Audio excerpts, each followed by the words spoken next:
Welcome everyone to the Best Damn Podcast. I am your host, John Keane. As always, I would like to thank you guys for joining me. Ask that you please follow us Instagram, Facebook, Best Damn Podcast, Twitter, The Real Best Damn.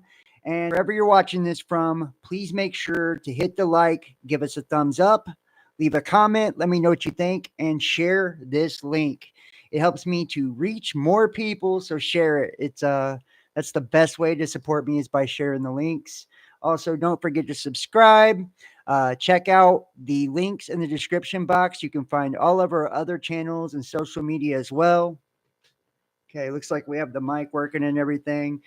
Tonight we've got a really interesting one. And also, keep in mind, guys, we are completely viewer powered. So if you would like to donate and support to the channel, you can do so by going to PayPal, Cash App, Facebook Messenger Pay, or by joining us over on Patreon. So tonight we're going to be talking about U.S. aid, uh, Elon Musk and Doge, and we have Bill Gates getting smoked on national TV. There is just so many cool things to dive into. This is going to be a really cool one. I've put a lot of time putting tonight's episode together. I think the U.S. aid shutdown, this has been like probably, number one in the news cycle. Well, at least for people like us, all of the corruption, really finding out that, they're spending billions and billions of dollars on propaganda, and they're having taxpayers' money. They're having you pay for the psychological warfare that they're running against you. They're having you pay for the disinformation that they're using against you. I mean, the shit is absolutely phenomenal, Um, and then to see people actually picketing the shit, standing in front of the shutdown building, and like, I think a lot of those guys are probably paid protesters. I mean, would you really put it past the people that are involved with all that? So, let's go ahead and get this started here. I'm going to go ahead and share the screen, guys. Jump on into this. Give me 1 second. Oh shit. I've got some cool videos, some cool articles. And there we go. We are going to get right into this, jump right in. Make sure if you're in the chat too uh, that you guys are hitting that thumbs up. That's what actually helps with the algorithms for YouTube, especially, and it allows more people to come into the chat for you guys to chat with, and it just kind of helps me spread myself out there a little bit. So let's go ahead and jump into this. I don't know even where I want to start, but I do have pictures. You guys remember what's her name, Lobach or whatever? She was one of the three that was in the Black Hawk helicopter during the DC plane crash. I did find, I mean, this was posted over on Twitter. There was a few different posts on Twitter, and found some of the pictures that they had of her, I guess, before her social media was scrubbed. And I can just tell you this with the DC plane crash thing, guys, there's a reason that they scrubbed her social media. And the reason is being, I think she was a lesbian. So I think, these aren't the only photos that are out there, but I mean, you can see here, she's circled here she's circled here, up here, top left, up here, top right. She was in the Biden administration, right? Right here. And yeah, so a lot of these pictures, you see the rainbow flag, you see a lot of this. So I think this is actually why they removed, all of her stuff from social media, because they didn't want people, talking about the fact that she was gay, right? And isn't it funny? I think a lot of people, like some of the first reports about the DC plane crash were that the helicopter pilot was a transgender. We heard that. Which that's never been found to be true, actually. Then we started seeing, the mainstream media basically playing cleanup when it comes to the plane crash, right? They were sending out the disinformation agents and all that shit saying, shame on you for questioning the narrative, right? Um, be respectful because there are people that died, blah, blah, blah, blah, blah. And then we actually watched this guy's video. I can't remember his name, Juan Brown or something like that, and he was an aviation pilot, and that's uh, where that article from Newsweek actually referred us to, right? So we go, we watch it, and we see the trajectory of the data. And there was a couple of things that I didn't pick up on then that I've since picked up on later. And we discussed that there was a few possibilities. One, this was an agenda about, autonomous control through AI for air traffic controllers, right? Because they were undermanned. They were talking about how the air traffic controller basically, human error. Okay.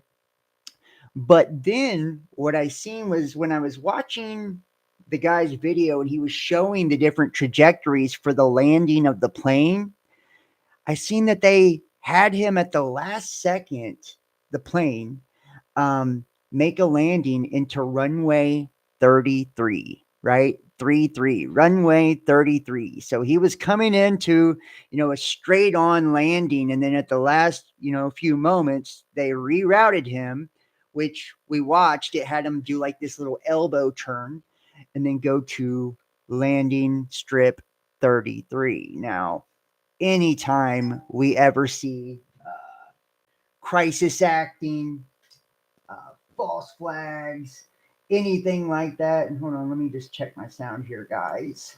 Make sure I'm coming through clear. Guys. Yep, okay. Hopefully we're good. Yeah, anytime we ever see like, let's make sure we get that buzz out. Make sure we get that buzz out. Hold on, guys. Hold on, guys. All right, is that better? Okay, I think we're good. I'm not sure. Y'all let me know if the little hum. I cannot tell where that fucking hum is coming from, guys.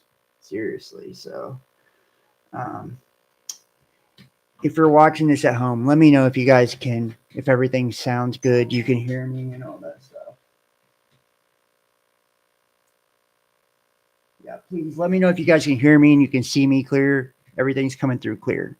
If you guys are in the chat or you're watching this live or you have my number, text me, whatever. Audio's good. Thank you. Thank you, Paula. I appreciate that. So, like I was saying, when it comes to the DC plane crash, all clear. Thank you so much, Paula. I appreciate that. About damn time, somebody. Um, so, like I was saying, anytime we ever see like false flag events, crisis acting, thank you, Sammy. Thank you, Ike. Yeah, good evening, man. Nice to see you guys. So, anytime that we ever see like false flag events, anything like that, there's always a few indicators that that's taking place. One of them is usually that there's some type of exercise that's taking place, right? And this had that element, right? This had that element because the Black Hawk helicopter, let me just pull this up just to give you guys a little bit of idea of what I'm talking about.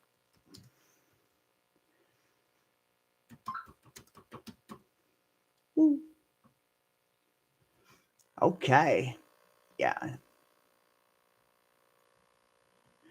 Okay. Yeah. So this one had that element, right? Fuck. This one had that element um, within this plane crash because they were actually, the Black Hawk helicopter was running a continuity of government exercise, right?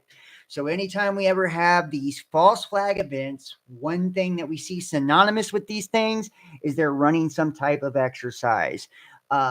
January 6th, I showed you guys just the other day in that video how that appeared to be right out of the playbook, right? Actors, controllers, the whole thing from the Department of Homeland Security. Um, then think about all the school bang bangs, like Parkland and all that, when the children came out and actually said, "Yeah, we were actually practicing today for bow bow," and so stuff like that. Um, let me think of some other ones too. 9/11, right? 9/11. They were running simulated attacks on the Twin Towers and the Pentagon that day. How about it, right? It's just a recurring theme that they are running some sort of exercise. It's always synonymous with a false flag event. So we had that. We had the Black Hawk helicopter running continuity of government exercise, right? Then we will see strange numerology and things of that nature. Either strange numerology or symbolism, right? So you'll either see some sort of, type of strong symbolism, and it's very prominent, um, and just like Travis Scott, at his concert, they had basically like the pit of hell behind him, and all the words and shit, was like basically saying to enter, and it had seven flames on the stage and seven people died, and just a lot of that shit, right? Like within that we've seen symbolism there, and this is a recurring thing. So, and in this one, just like JFK, he's assassinated on the 33rd parallel, right? A king kill 33. And almost always we see the number 33 pop up because 33rd degree is the highest degree in Freemasonry. 33 represents enlightenment, right? So it's the number, how old Jesus was, right? So it's very big in the occult, 33. The number of the hermit, the number of illumination, right? The number of enlightenment. So, then we seen that this plane was being rerouted to landing strip 33. Just right before this also happened, lo and behold, we had Lockheed that comes out publicly and states that, oh, yeah, by the way, now our Black Hawks are remote controlled, which these things have been remote controlled for fucking decades, right? But keep in mind that technology is always what fucking they say 50, 100 years ahead of what the public actually sees. Um, I heard the other day that they were radio controlling planes, large planes, back in the 1950s, right? So and if you think about how any type of missile operates, right, it's the same principle, right? They are remote controlling, radio controlling missiles, right, which are giant fucking aerodynamic, shits that fly, with engines on the back, combustion on the back, and they control that. So what makes you think they couldn't do that with planes and all of this way ahead of time, right? It isn't even logical for people to, believe that this is some new thing. And, this being one of those things that when we were listening to the air traffic controllers, right, and their audio, the Juan Brown guy cut the shit off early, right, guys? So I was listening to another cut from that, which I can try to find it for you, but I don't want to focus too much on this. But basically, in the other cut of it, where that guy, which I'm pretty sure he's shilling for somebody, and he's putting out this information, right? um, the 33 landing, right? The autonomous operation of the Black Hawk running the continuity of government. The one of the three that were allegedly in the Black Hawk. So this Lobach wouldn't even be the one that was flying it, believe it or not.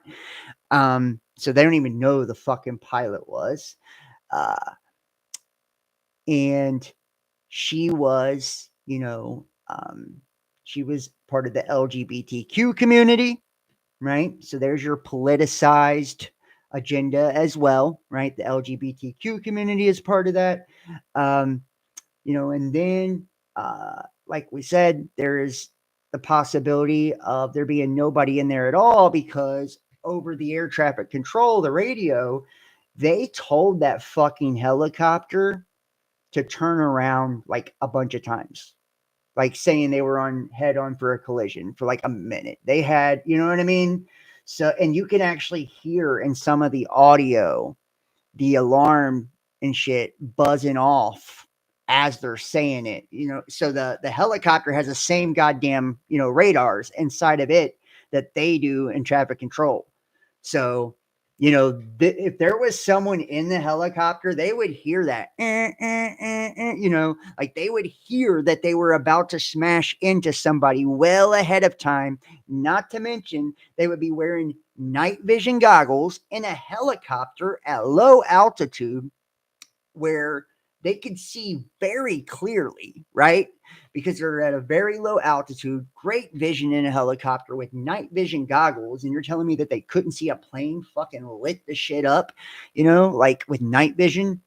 I don't think so. Not to mention, the helicopter also ascended past the limitation, right? So it was higher than it was even supposed to be, right? So if it was where it was supposed to be, it wouldn't have clipped the damn plane. It would have went underneath it, right? So this motherfucker comes like a bat out of hell, right? It's being warned that it's on a collision course several times for a minute or two before it actually does. There's no response from anybody inside, as if there's no one in there, right? And then it ascends past the legal limit for it to be at, right? It's too high. Um, and the plane is rerouted. This is all simultaneously happening. The plane is rerouted and sent to the elbow, right, to make an elbow turn into landing strip 33, right? It's like you can't make this shit up. You can't make this shit up. And they're running a continuity of government exercise. And the one person that they did attribute to being identified as part of the Black Hawk helicopter um, was LGBTQ community. You know, so you can kind of do with that what you will. I just wanted to add some pieces to that, and like I said, here are the pictures of her. This is Ms. Lobach right here. You know, she was part of something to do with Biden. I forget what she had to do with Biden. I think this is her and her sister right here. But as you can see, you know, take a look. You know, this is why, and they scrubbed her social media. They scrubbed her sister, both of her sisters and her mother's social media. Like, you know, it's just wild as fuck. And this is what they're saying, that all major pieces of American Airlines and the Black Hawk helicopter that collided last week in Washington have been recovered, the National Transportation Safety Board announced Saturday. The wreckage from the two aircraft, which crashed January 29th over the Potomac River near Ronald Reagan Washington National Airport, has been taken to a secure airport facility for further examination, according to NTSB.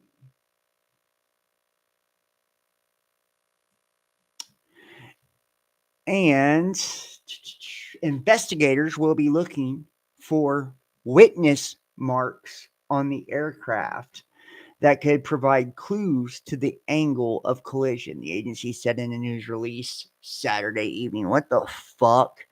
Witness marks on the aircraft? What the hell does that even mean? Witness marks? Investigators were searching for wreckage from last week's deadly mid-air collision conducted in an overnight scan of the Potomac River. Identified multiple underwater targets that could be debris. They used LiDAR to recover it.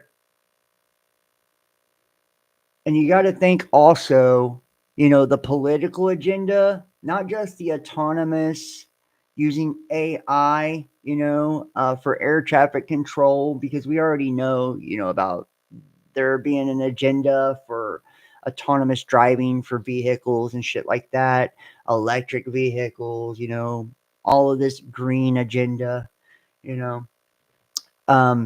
Then you got to think of DEI, right? This is, and somebody wrote me an email the other day, and he was saying that, if you look at DEI, it's an anagram for die, right? DIE.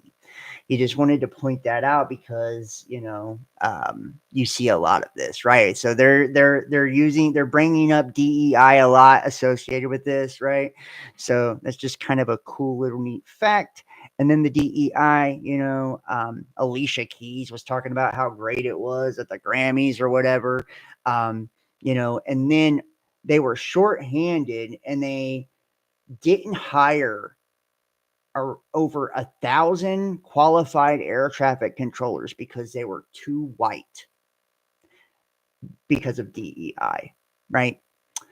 And I heard Trump actually talking about it and, saying how they were basically trying to, and the guy actually before this happened, that was in charge of all of this stepped down like the day before, some shit like that, which is just another coincidence, you know. But you can see how this is all kind of snowballing together. And it's like really starting to look like a false flag event with an agenda, for one, um, towards DEI and like to try to, you know, show people like we shouldn't be hiring based on minorities. We should be hiring based on merit. This is why they were undermanned and overwhelmed. And then you could see the agenda, like I said, for AI and autonomous air traffic control. And we already know that, and I don't even think they're going to investigate it, but what they should be investigating is there some sort of back door to the Black Hawk helicopter that can be controlled autonomously? Because we just know a week ago, Lockheed comes out and announces the Black Hawk and it's autonomous and all that. So we know so it's like, why wouldn't they even check to see if it was hacked or cyber attacked or, you know what I mean? Anything like that. I think they won't because they already know what it is. Same thing with, them demanding all the FBI names, and pardoning all the people that were involved with J6. The reason that they want all of those names, the reason they pardoned all those people is because January 6th was a fucking false flag.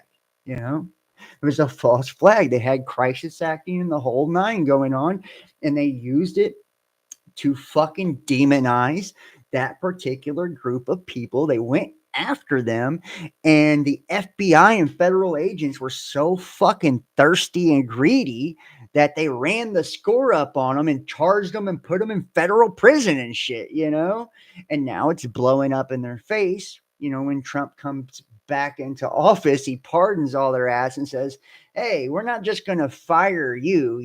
We're going to check you out. We're going to investigate you and see what your involvement was and how it was politically motivated and perhaps bring criminal charges to you. Same thing with the U.S. aid. Same thing, right? These guys and, the criminality of that as well, right? And them taking billions of fucking dollars, billions of dollars of your money and using it to run psychological warfare operations on you, run disinformation on you, misinformation on you to censor you, right? It's fucking crazy. It's fucking crazy. So here, I'm going to play a video real quick. So play a video real quick.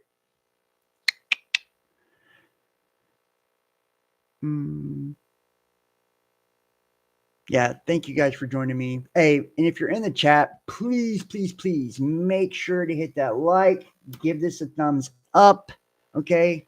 Share it to your social media.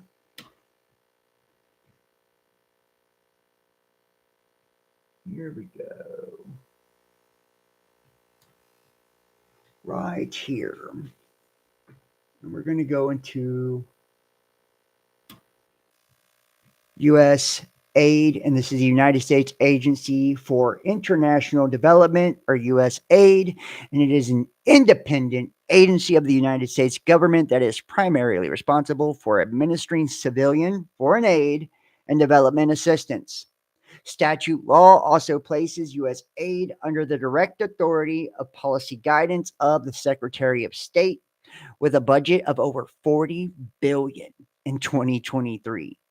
USAID is one of the largest official aid agencies in the world and accounts for more than half of all U.S. foreign assistance, the highest in the world in absolute dollar terms. USAID has missions in over 100 countries, primarily in Africa, Asia, Latin America, the Middle East, and Eastern Europe.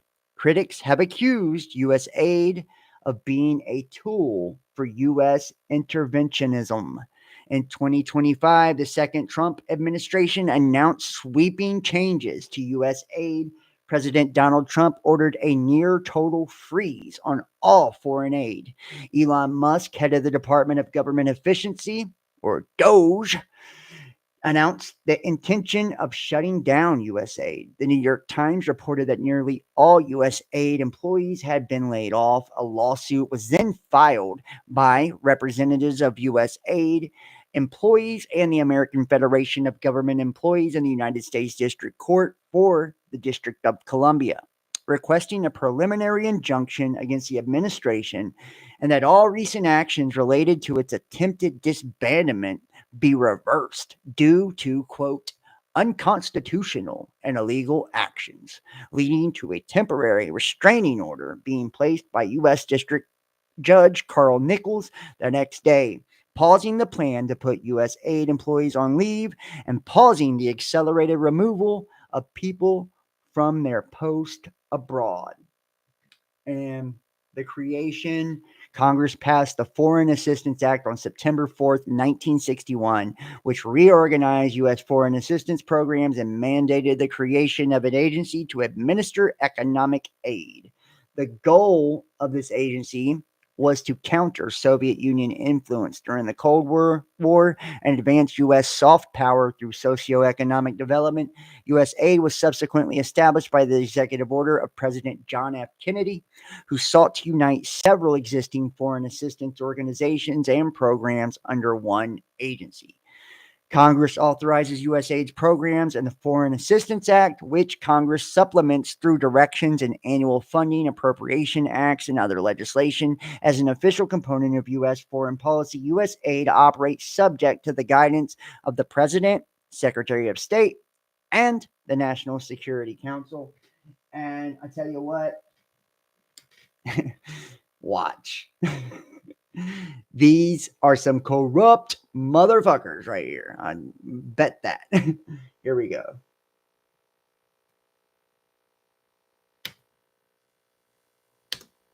Oops. Especially the left-wing media. It's just too big of a win for the right. And so they're just ignoring it. And then they're just highlighting the good things that USA did, which I'm sure it probably did. Probably had to do some good things to like at least justify its existence as a cover story. I'm not even sure. Maybe it doesn't change anything. Obviously, this was a mechanism used to funnel money to all sorts of things that we didn't vote on, that don't make sense in light of our constitutional structure. And I obviously have concerns like everybody else about where this train takes us, but seeing that structure broken up it's a huge relief. They gave $27 million to the George Soros Prosecutor Fund. So our own government is funding this left-wing lunatic who is hiring the most insane prosecutors who are letting people out of jail who commit violent crimes. And that's exactly how this racket worked, is that the ability to tax the American public and then effectively get us to pay for being propagandized, for being surveilled. That's the game. And I don't know what era we currently live in. Obviously, there's a lot that's confusing about what the Trump administration is up to, but I don't think any reasonable person could be unhappy that we are exiting that era. I'm going to read off some of the things that this guy, Kanakota the Great, on Twitter listed. And this is off the Jesse Waters show. USAID, $20 million for Iraqi Sesame Street, $2 million for Moroccan pottery classes, $11 million to tell Vietnam to stop burning trash, $27 million to give gift bags to illegals, $27 million, $330 million to help Afghanis grow crops. Crops. Yeah. I wonder what those crops are. What's the biggest crop, Brett? It's going to be the poppy seeds for bagels, I'm thinking. $200 million on an unused Afghani dam, $250 million on an unused Afghani road.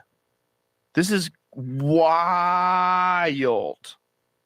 I mean, some of this stuff is really, really crazy.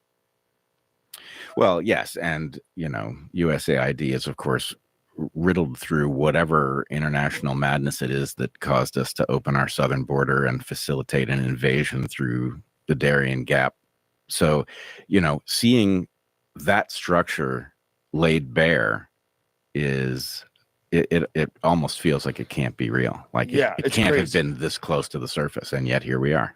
They were spending, is this number correct? I think the number that I read was $600 million every 2 months to ship in illegals.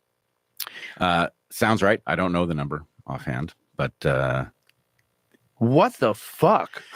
Well, you have to realize that basically we had a shadow apparatus functioning, and it involves all kinds of things. It involves payoffs to people who didn't deserve them. It involves contracting to entities that were necessary to get the work done. So I don't think we can properly understand what these numbers mean and what they're actually being used for, but it was a racket. Well, we were always wondering, like, why is our debt so high? Why is the national debt so high? Like, why is our deficit so insane?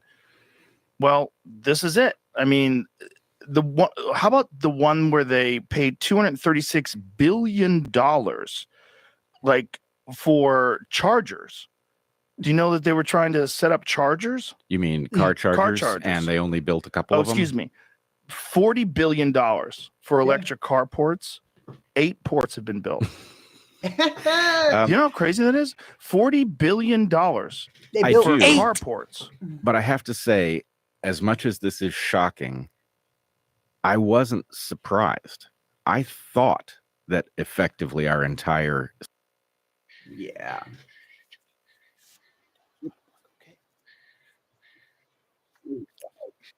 But there you fucking have it. Right now, I'm going to play one more video. This is with Bill Gates here.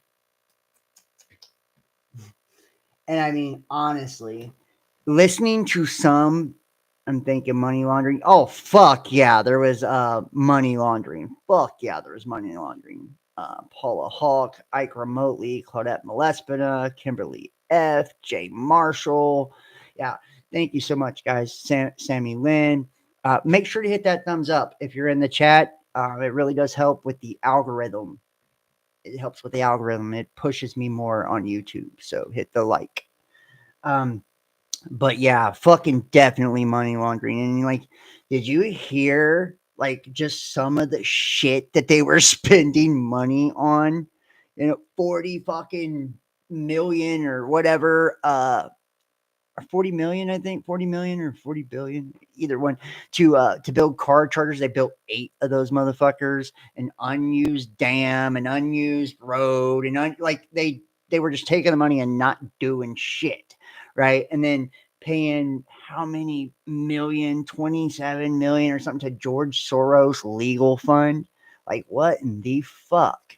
That guy is the most anti-American, Marxist fucking communist sack of dog shit on the face of the fucking earth, and he's done more to harm this country than probably any person on the face of the earth right now, right? Him, Klaus Schwab, and Bill Gates, and they're all kind of like neck and neck, but he is a piece of shit, and it's like we're paying him to use his money to run psychological warfare on us. Like, it's just insane. It's insane.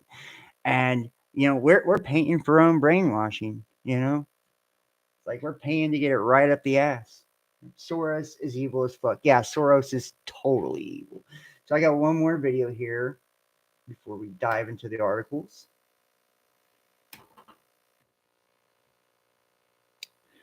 Well, Elon, I'm a little worried, particularly with this USAID stuff. And let's not forget, USAID advances national security, works to protect human rights and improve global health. So why they're Watch going this after guy. that? Well, let me first, Bill. Frankly, I think you should rather be worried about the Epstein client list, okay? So your question will be, why are they going after USAID? How about I pull up a list? This one is not as famous as the list that you're familiar with, but this is a list of the taxpayer-funded USAID projects. $6 million to fund tourism in Egypt. $8 million to Politico, a propaganda arm of the Democratic Party, just like this show. $47,000 for transgender opera in Colombia. What is that about? $2 million for sex changes in Guatemala. You will love this one, Bill. $1 million for bat research in Wuhan, China. $20 million on a new Sesame Street show in Iraq. Like it's U.S. taxpayers' responsibility to bring fucking Cookie Monster to Iraq. And the list goes on. We're going to go to break.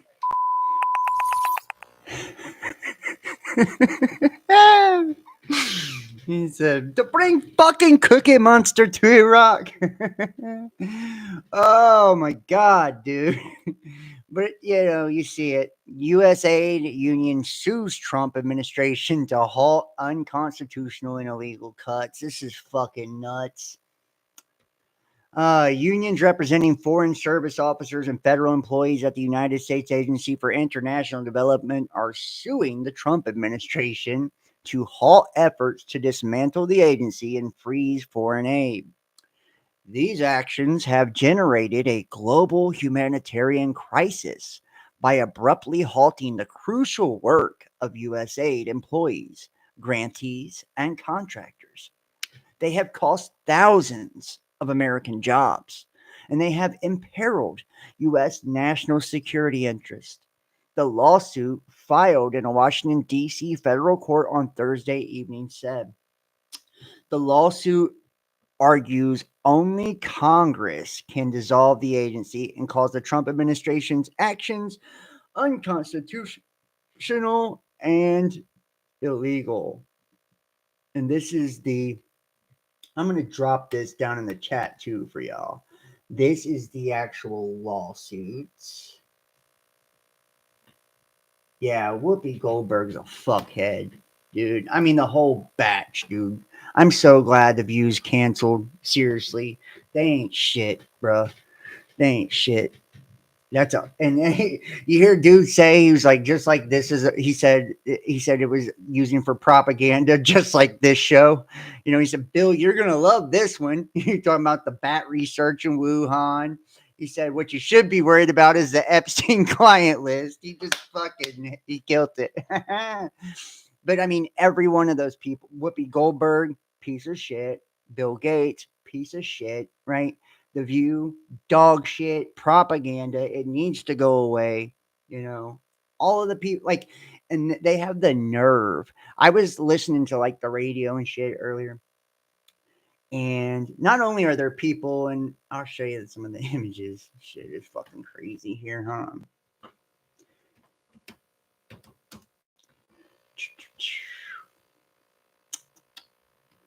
Show you some of the images. Look at this shit. I'm standing out in front of the fucking buildings and shit, protesting. It's fucking crazy. USAID saves lives. Right? The face of foreign aid. Look at that. Look, today, USAID. What's next? What the fuck? These people are absolutely delusional. And I guarantee they paid these people to protest. You know why? You know why I guarantee it? Because George fucking Soros pays people to protest, right? This is despicable. What's happened to our country is despicable. I don't know how a person could vote fucking for a liberal ever again after what we've seen. Like, seriously, the corruption. And then, and you would want to say, like, oh, well, at least, conservatives are good. No, they're not. They're fucking Zionist shills, right? So you have either the most corrupt party you've ever seen in the history of political parties is what the Democrat Party has become. It's just corrupt, rotten to the bone, top down, through and through. I can't think of one fucking decent liberal that isn't corrupt. Not one. Then you have the right, which is full of the rhinos, right? The neocons and all of that. And the Trumpers, which are complete Zionist shills. Like, they literally will, they might as well be flying an Israeli flag instead of a United States flag. So it's like, our political system it's fucked. It's really fucked. And when you think about it, man, it's like there is, it's lesser of two evils. They're both evil. Two wings to the same bird. Two wings to the same bird. And this is what's crazy. The paid protesting, the psychological warfare, the manipulation, the propaganda. It's on a fucking level that most people cannot fathom. And here's the sad part. And this is the truly, truly sad part. Is that there are people watching this right now, people sitting at home right now, that literally think that all of this is a conspiracy or something. Like, it's right in their faces and they still don't believe it. Like, that's how bad the cognitive dissonance is. You can show them that 9/11 was an inside job. They will never accept it. No. I seen it. I seen it on TV. And, like, I was there that day. I watched it, like, no, you didn't. No, you didn't. You watched the television tell you what was happening, or any of these other events. You can show them, just like the other day, showing the Capitol stuff. How many people do you think watched that and still come away from that and thought that it was real? That's the sad part. They can watch that whole shit was staged and still believe it's real. They'll still believe all of the next events are real and that people actually die and that, it's just fucking.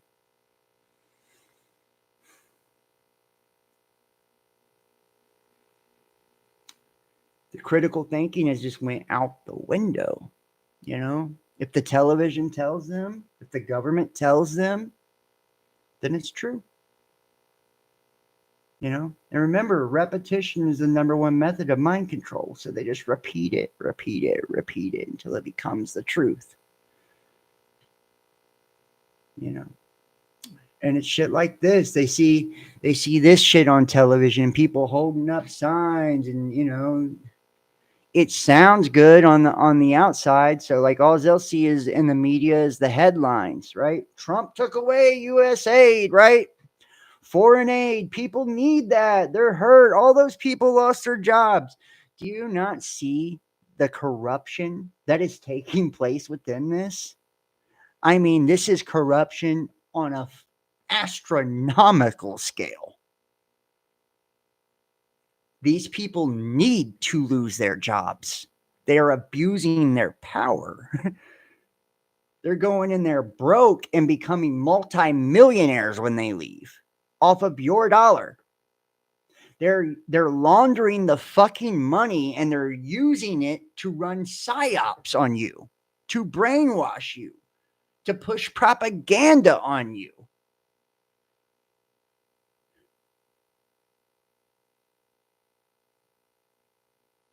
And because people are so heavily brainwashed and mind controlled, if they are still clinging to the liberal ideologies and all of that, whatever the news says, that's what it is, And people, because they dislike Trump, they don't care. They won't look at what actually is happening, like they won't look at the facts of something. They just hate Trump, so it's bad because he did it, right? It's like, how dare him? He did that. And it's because they hate Trump. And this is what I'm talking about. How, how mind control works is by, invoking emotion, right? Because once you get emotional, the logical side of your brain kicks off, So once, Trump does something, it can be something great. And if Trump does it because they're emotional about him, they resent him and hate him because their person didn't win, or because they're a liberal, or because they think he's a racist or a womanizer or whatever else the media has pushed, about him, because they feel that strongly towards him in a negative way, they won't even look at the actions that he takes, fairly at all. They can't, they can't. They're too attached to the idea or the ideology of the polar opposite of him, and they're too attached to the hatred for him to see anything that he does as good or necessary, So it can be the most corrupt thing in the world. And, people that hate him will never support it. They'll never see the benefit in it. And they'll be like these people right here with fucking signs in their hands and all this, not even understanding that probably everyone standing around them has been paid to be there, and they're paid protesters. And you can say that don't happen. Bull fucking shit. It absolutely does. Media Matters, George Soros. Yeah, buddy. He's famous for it, notorious for it. He says the unions are asking the court to block the efforts to shut down USAID operations and put staff on leave to restore funding and to reopen the agency's offices. As the blockage in funding and staffing for USAID now works its way through the courts, USAID workers are still reeling from and preparing for the upheaval caused by this week's announcement at the agency. And I want you to understand that a lot of these medias, NPR and shit like that, these articles that we're reading here, these are, liberal, newspapers, right? They're news media companies, and they're owned by Media Matters and shit like that, which is owned by George Soros and all of that, right? So you're not getting a fair angle on this. It's always going to have a slant that goes against Trump. It's always going to have a slant in favor of these billionaires that are extorting you and, busting your ass with propaganda, and people still can't accept that, fucking 3 networks own all of the television channels, right? All of them. The radio, same thing. I think it's 2 that own the entirety of all the radio.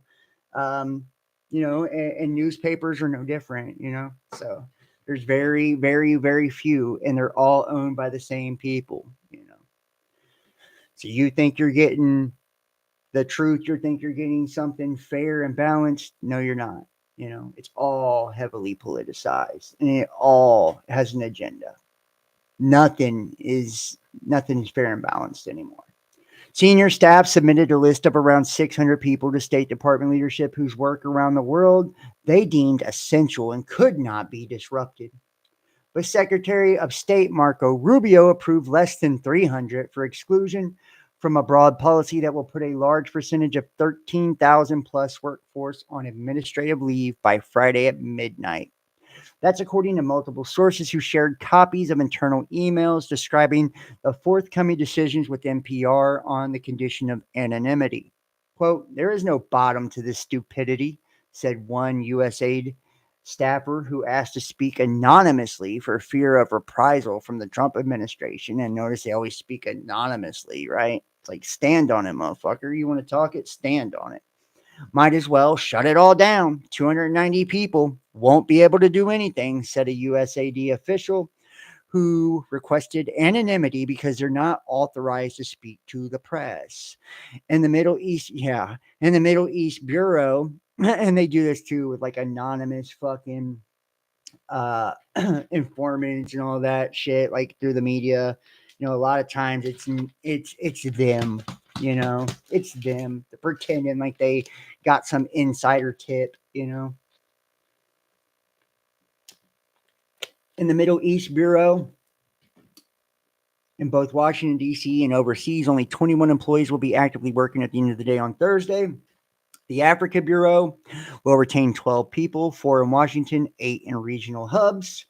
The Global Health Bureau, currently staffed at 147 people and whose strategic priorities are to prevent child and maternal deaths, control the HIV/AIDS epidemic, and prevent the spread of infectious diseases, will be reduced to 77 people. During a joint press conference with the president of the Dominican Republic on Thursday, Rubio defended the Trump administration's actions and reiterated the employees overseas have options, including extending beyond the 30-day window to return to the U.S. due to extenuating circumstances. Quote, "We're not trying to be disruptive to people's personal lives," Rubio said in Santo Domingo. Quote, "We're not being punitive here, but this is the only way we've been able to get cooperation from USAID. I'd have preferred to do it this way," he added, "when we tried to do it from the top down by getting cooperation from the central office in USAID. What we found instead are people trying to use a system to sneak through payments and push through payments despite the stop order. We found people that were uncooperative in terms of giving us information and access. Still, at least 1,400 USAID employees have already lost access to their federal email accounts by Tuesday and were unsure of how they'd receive updates on the ongoing status of their employment, according to the USAID official who worried over the cuts. Another USAID staffer who provided access to an internal email and commented on the stupidity of the disruptions to the agency said that during a virtual staff meeting on Monday, people started leaving one by one as their access was cut off. It was like from a horror film, they said. Yeah, fucking right.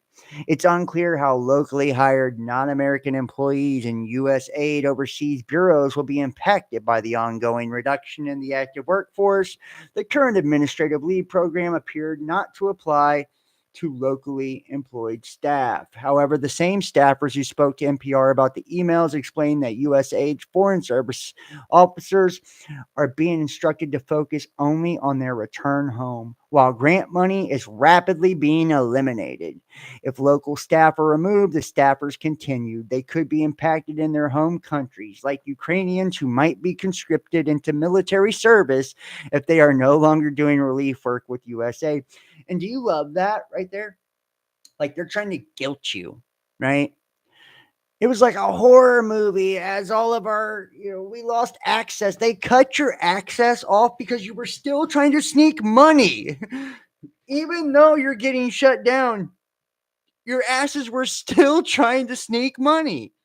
So they cut you off, right? It was like a horror movie and we didn't know what to do, And then they're hitting you with the guilt trip, like, and the ones in Ukraine, they're going to have to go to war since they lost our job. Now they're going to have to go to war, right? They're going to have to go to the military now. It's just fucking nuts, man. It's like, if you can't see bullshit all over this, then you're blind. You're blind. Oh, Lord. Let's see. In a message to the Middle East team, senior officials of the Middle East Bureau wrote that risk to safety and security to staff and families, the USG property to the life-saving programs and activities we implement is unacceptably high.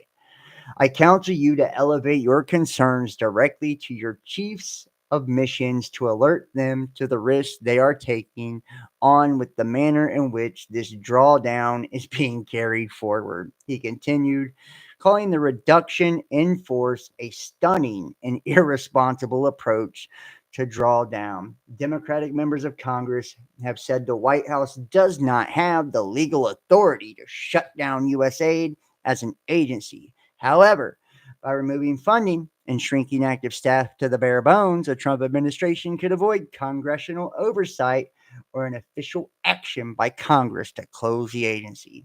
In his remarks Thursday, Rubio emphasized that the Trump administration will still be issuing foreign assistance. Quote, the United States will be providing foreign aid, he said, but it is going to be foreign aid that makes sense and is aligned with our national interests. Fuck yeah. Yeah, these people can eat a fucking dick. And let's see, where's this article at? And see, and this is the here's the suit here. United States District for the District of Columbia, American Foreign Service Association. Look at this. Look at this. The action seeks declaratory and injunctive relief with respect to a series of unconstitutional and illegal actions taken by President Donald Trump and his administration that have systematically dismantled the United States Agency for International Development. These actions have generated a global humanitarian crisis by abruptly halting the crucial work of U.S. aid employees, grantees, and contractors. They have cost thousands of American jobs, and they have imperiled U.S. national security interests. The first of these actions came on January 20th, 2025, when the defendant Trump issued an executive order titled Reevaluating and Realigning United States Foreign Aid, directing an immediate 90-day pause in the United States foreign development assistance for assessment of programmatic efficiencies and consistency with United States foreign policy. So, what the fuck, man? Yeah, I'm telling you, dude, it's just mind blowing to me. I'm like, ugh. One thing that bothers me the most is like there are people that believe this shit. They think that this is some good thing, and like, you know. I mean it. Like, really, there are really people that fucking are in uproar about this stuff. Now, look, how about this? This is the thumbnail for tonight. You can't make this shit up. Do you see it? I know that the phrase, you can't make this shit up, this stuff up, is suspiciously way overused by the media these days, but still, you can't make this shit up. Do you not see, my friends? Look at that. Boom! Boom! The fuck? What's that? What is that? Huh? What's that? You guys see all that? What's going on there? Is that USAID in the background everywhere? Wow. Some fucking Marxist communist fucks. Right? Some ISIS guerrilla warfare fucks, right? Oh man. Damn, they're, this is crucial. This is crucial, is it not? How dare us shut this down? People are tripping. Sorry for my language. And USAID even funded the World Economic Forum. Or are they the same? And here's their spending. Let's see if we can pull this up. Let's see if what type of image is it. Yeah, it's a web page. Hold on. I want to let me get this one. So you can see project grant, 1 year, 7 months remain, awarding agency, USAID, recipient, World Economic Forum. World Economic Forum. Ooh, and look at the amounts here. This one is for 52.2 million. This one is for 16.1 million to the WEF. Right? Like I said, one and the same. Okay. Yes, the U.S. government was helping pay for Klaus Schwab to tell us to eat bugs, and probably will continue in a different way. But shit, we are not allowed to say it out loud. 7 years ago, Q explained what we are witnessing today. You guys remember Q? Trust the plan. Trust the plan, y'all. And I would love to see what old Q was up to today. I would love. I don't know what. Does anybody know when the last time that QAnon had a post? Does anybody know? Right, Paula. I'm down with you right there. Stop paying taxes and defund this shit. Right? Getting a little excited, John. Yes, I'm getting a little excited. Fuck these people. It's just ridiculous. Yeah, it's ridiculous. I mean, honestly, the reason I get so excited is because I know people and I've known people that literally believe this nonsense, right? That are upset probably because US aid has been knocked out, right? They literally think that people aren't getting the foreign aid and help they need. They're literally butthurt because people lost their jobs. It's like they literally believe this shit is legit. And it's like it's the biggest scam on fucking earth. They're in bed with the World Economic Forum. They're in bed with Media Matters, George Soros, Klaus Schwab. Like, Jesus, man. It's like, use your fucking brain, people. Seriously. And then look, they're suing Trump. They're suing his administration because of this. Because they got shut down for laundering fucking money. And then literally they had to cut off their access because they were trying to launder more money. Like, come on, bro.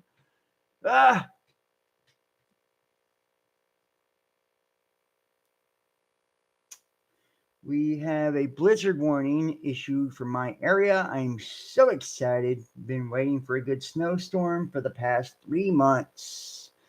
Yeah. I don't know where your area is, but bundle up, man. Bundle up. Terrorists posing in front of USAID like they're posing at the Grammy. Right, Kimberly. Right. I know. And that's why he chose that as the thumbnail. It's like, people literally believe this shit. They buy into this shit. Hey, David. Nice to see you, man. Yeah, it has been a while, brother. Nice to see you. Nice to see you, Amy VR, Paula Hawk. Yeah. Zane Ivy. JT1111, bring back the Smith Mundak. Right, bro. Right. Man, I love the people that watch this channel. I love our community. Look, this is what I've missed doing videos so much because of you guys. Like, I swear to you, I'm not just saying this. Like, people will watch this on Facebook, the other YouTube channels. They'll see it everywhere, right? After tonight. And I shit you not, like, this particular community, this YouTube community, like, these are the most intelligent people I have ever been around. Like, they're sharp, man. They're sharp. And I have people email me. I mean, just the craziest shit, like, and ideas, and the chat. Like, this is why I'm always in the chat, because I'm trying to, I'm always trying to just glean from the audience, because you guys know just as much or more than me in a lot of cases, right? And can point me in the right direction or show me something I haven't seen. Hey, I love it, man. And Kimberly's the best moderator, hands down, I've ever had. YouTube viewers are starved for truth. Yeah, I get that. I watch, what? I'll tell you what, man. And not to just get too much off topic, I'll try to stay on topic. I know it's funny, me staying on topic. I never do. But YouTube, it's changed so fucking much. Like, you can't find good content on YouTube anymore. I mean, not really. There's a couple decent podcasts. I'm not going to mention their names. I mean, I will, but I mean, I just don't want to. There's only like Wicked Smart. Yeah. There's only one or two that I really like. Danny Jones podcast, Understanding, Seven Bomar, right? That's it. That's it. Honestly, that is it. And It's like they're very different than what I do here. Very different, you know. Danny Jones, great guest, right? Amazing.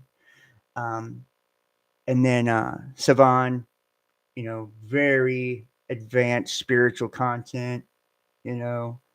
Um, but nobody does what we do here anymore. It's too dangerous. Like it's too dangerous. People are too afraid to lose their channels.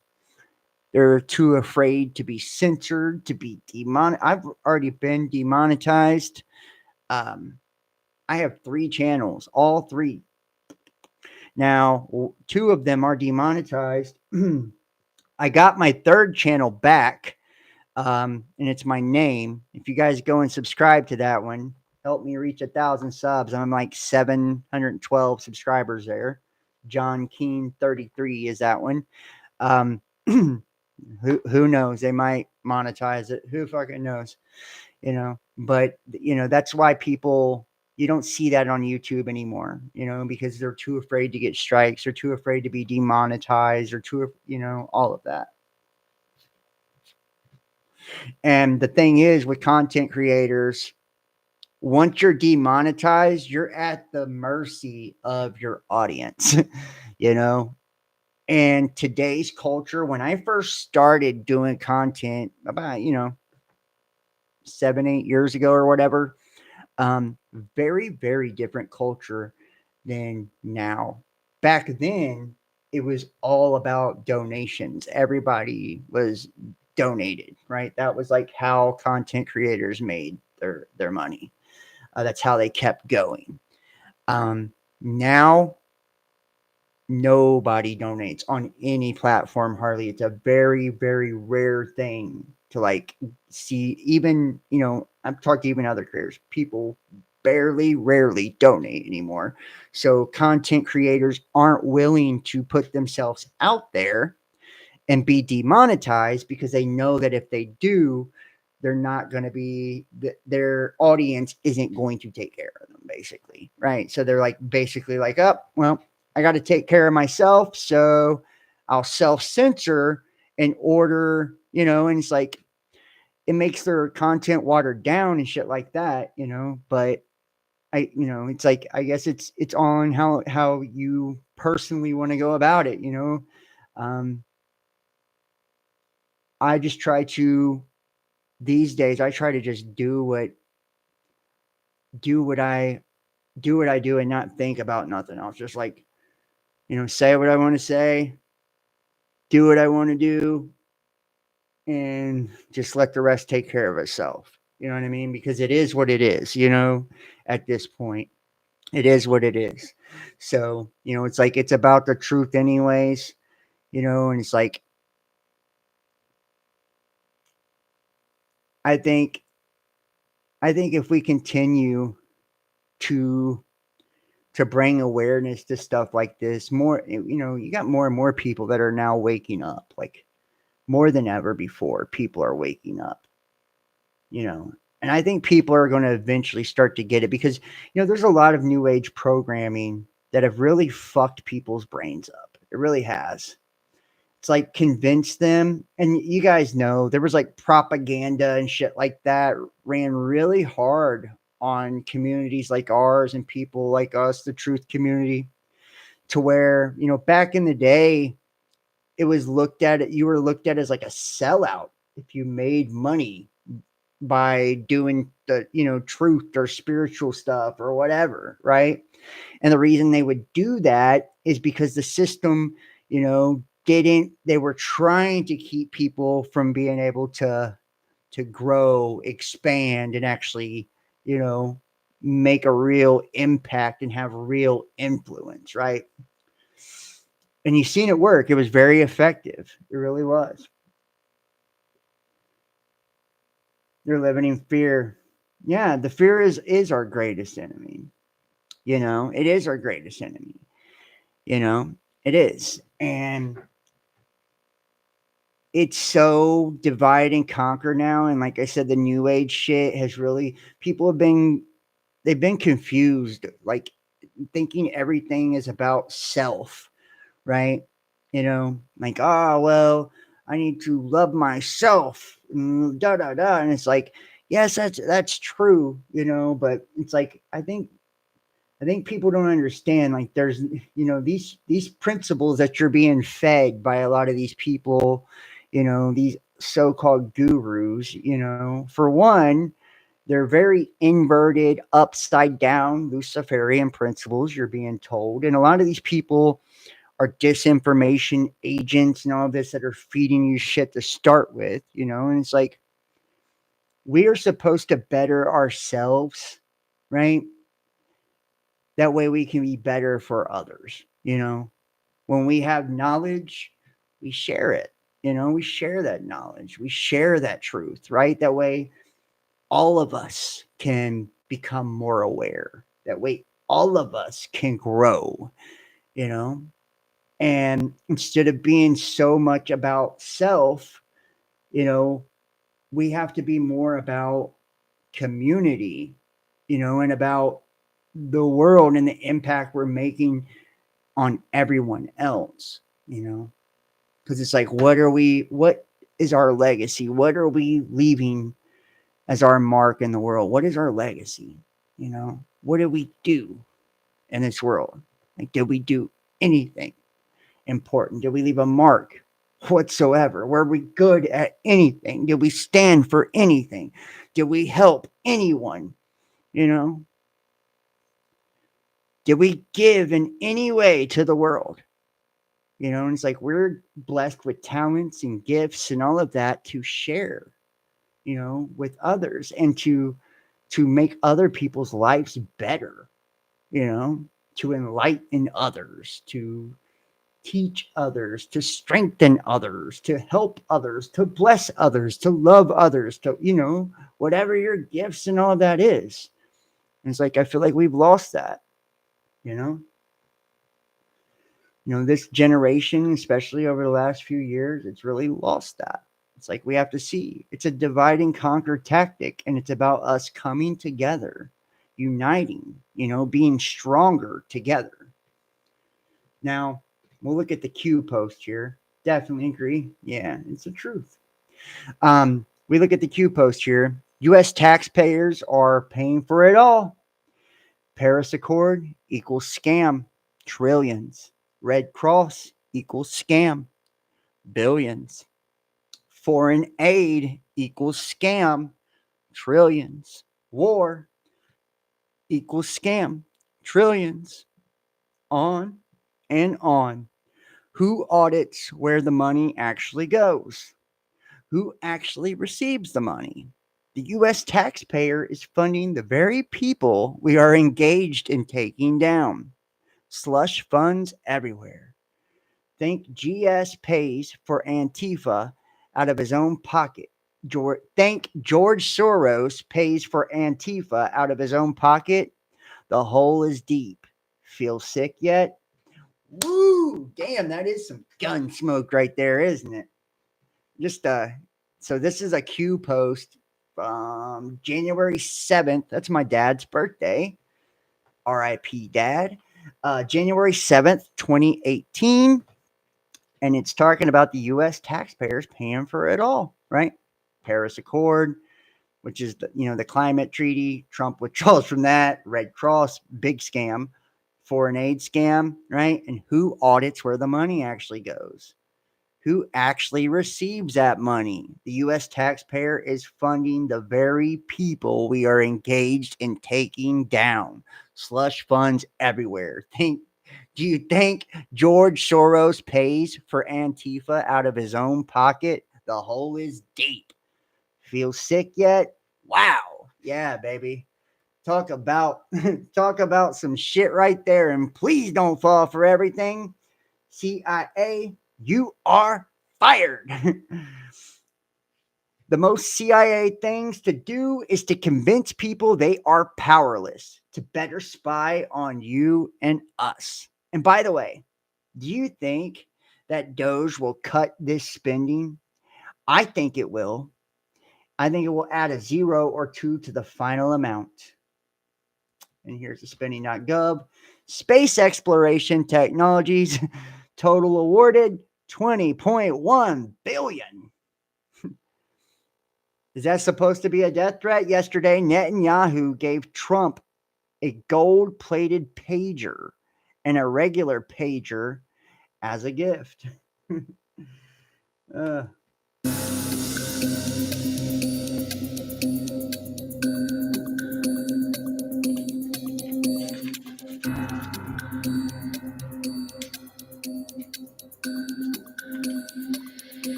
Wow.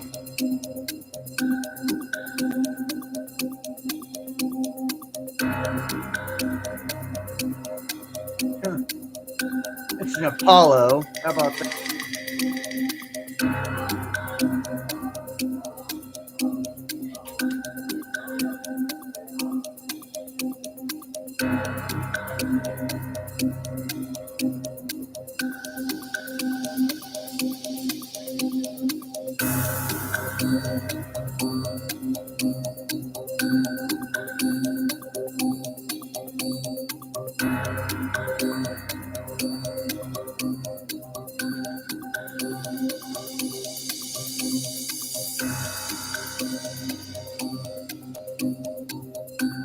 Oh, wow. Too Bibi, a great leader.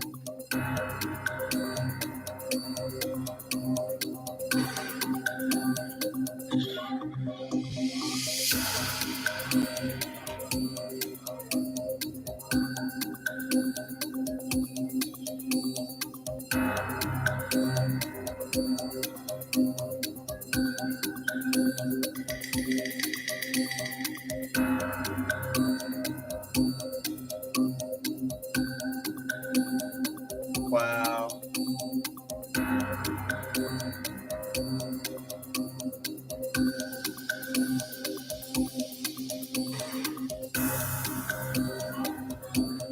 Wow.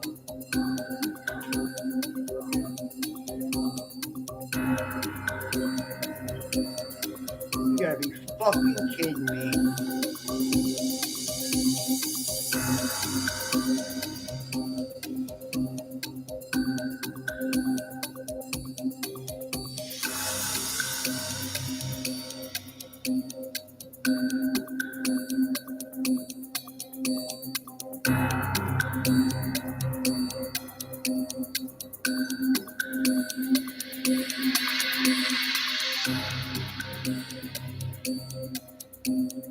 Yo. Yo, I am just. Let me just ask you guys. Does it seem odd to you, or just doesn't that seem like some fucking like some terrorist shit right there? Like using exploding fucking pagers on people, right? And this is done by Mossad, right? So the Israeli intelligence did this shit. Look at these things. Look at this. These explosions with these fucking pagers. This is crazy. So Trump, Bibi Netanyahu gives Trump a golden pager, and then he gives him a regular pager too, which is an Apollo, right? And we all know the correlations and connections to, you know, Apollo, which is the sun god. It's also Apollyon, Apollos, right? Like this is you know, the devil. So very interesting that he chose to give him one with that on there, you know. And of course Trump sucks his balls by saying, a great leader, Bibi. You're a great leader. I love you, Bibi. Look at that. Wow, man. Wow. Look at this. Watch. Watch it explode. Bam. And Mossad did this. Like, what in the fuck was the point? To injure civilians? You know? Like, and here's the thing. After Netanyahu and Trump talked, they're now going to relocate 1.7 million or some shit like that fucking Palestinians. Dude got fucked up right here. Look, he's on the ground. 1.7 million wow, 1.7 million Palestinians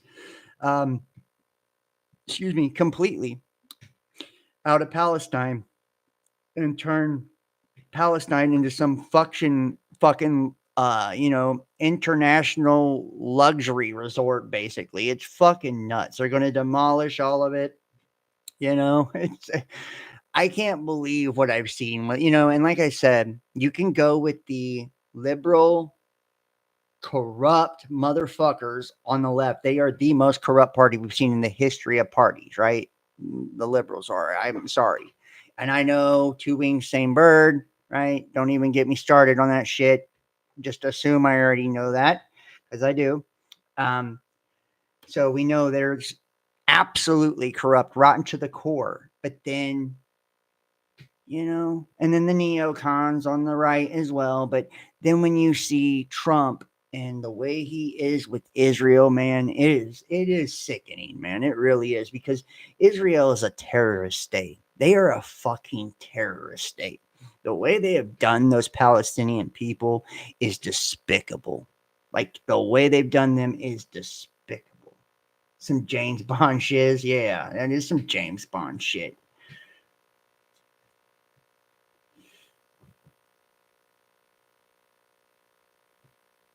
Yeah, well, I live in Cincinnati. There's no snow right now, so thank the Lord. No snow. We've had plenty of that. I don't want no more fucking snow.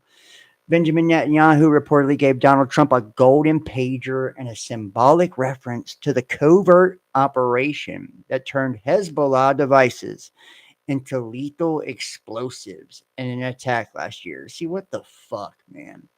Turned Hezbollah devices into lethal explosives.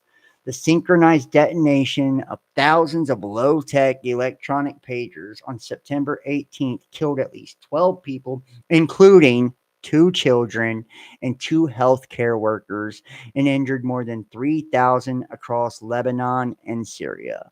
Yeah, like I said, killing civilians.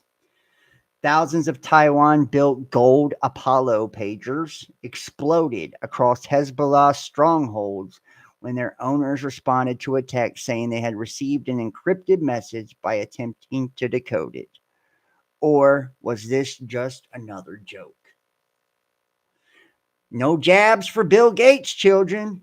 Bill Gates refused to vaccinate his own children. Go fucking figure. A Dutch court had ruled that the billionaire and global vaccine proponent Bill Gates will face trial in the Netherlands over his involvement in misleading the public about the safety of COVID-19 vaccines. Good. Amen. This is where we are at. A group of people have indeed started a judicial case against Bill Gates. Prior to actually going into specifics, Gates' lawyers challenged the court case, saying the Dutch court has no jurisdiction in the matter. The court has ruled they do, in fact, have jurisdiction. The actual case will proceed at a later date. This is the court decision, sadly in Dutch, but Google do the job. Beware, it's AI. And I think I actually have this. I think it's right here. Yeah, here we go. See if we can get it English. Yep, here we go. So this is it. The statements, a portion of all judicial decisions, are published on Rechtspraak. This is pseudonymously. I don't know. Here we go. Court of Northern Netherlands. Let's see what this says here.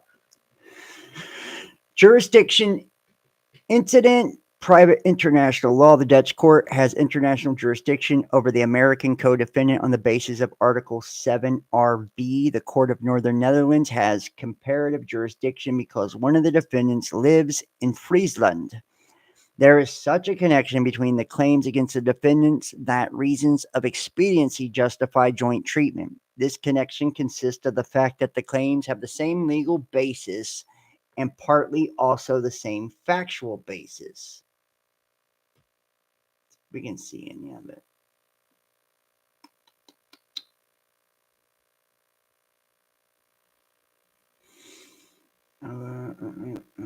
Okay, here we go. The verdict is terminated. Here's the facts. It's a wealthy American who partly invested his assets in a foundation under American law called blank. It's the World Health, probably. Foundation is a co-director of this foundation. The foundation aims to combat poverty, disease, and inequality worldwide. The foundation is affiliated with Gavi, the Vaccine Alliance, the international partnership of the field of vaccinations between various public and private entities. The foundation is also affiliated with the World Economic Forum, an international organization whose statutory objective is to unite leaders from business, governments, academia, and society at large into a global community committed to improving the state of the world. Professor Blank is the founder and chairman of the World Economic Forum. By letter dated 28 February 2020, the National Institute for Safety and the Environment, insofar as relevant, informed the Ministry of Health, Welfare, and Sport of the following. On January 24th, outbreak management team was convened regarding the outbreak of a new coronavirus, then called 2019 nCoV in Wuhan, China. The virus has since been named SARS-CoV-2. The disease is called COVID-19. On January 30th, 2020, the WHO declared the COVID-19 outbreak a public health emergency and international concern. Subsequently, over the course of 2020 and 2021, the Dutch government implemented various measures in the Netherlands that it said were aimed at combating the coronavirus, including a mandatory face mask requirement and a vaccination program against COVID-19. On April 30th, 2020, a video message from Blank was published on YouTube entitled "The Race for a COVID-19 Vaccine Explained." Is that Bill Gates that published that? On July... Let's look that up, guys. Hold on.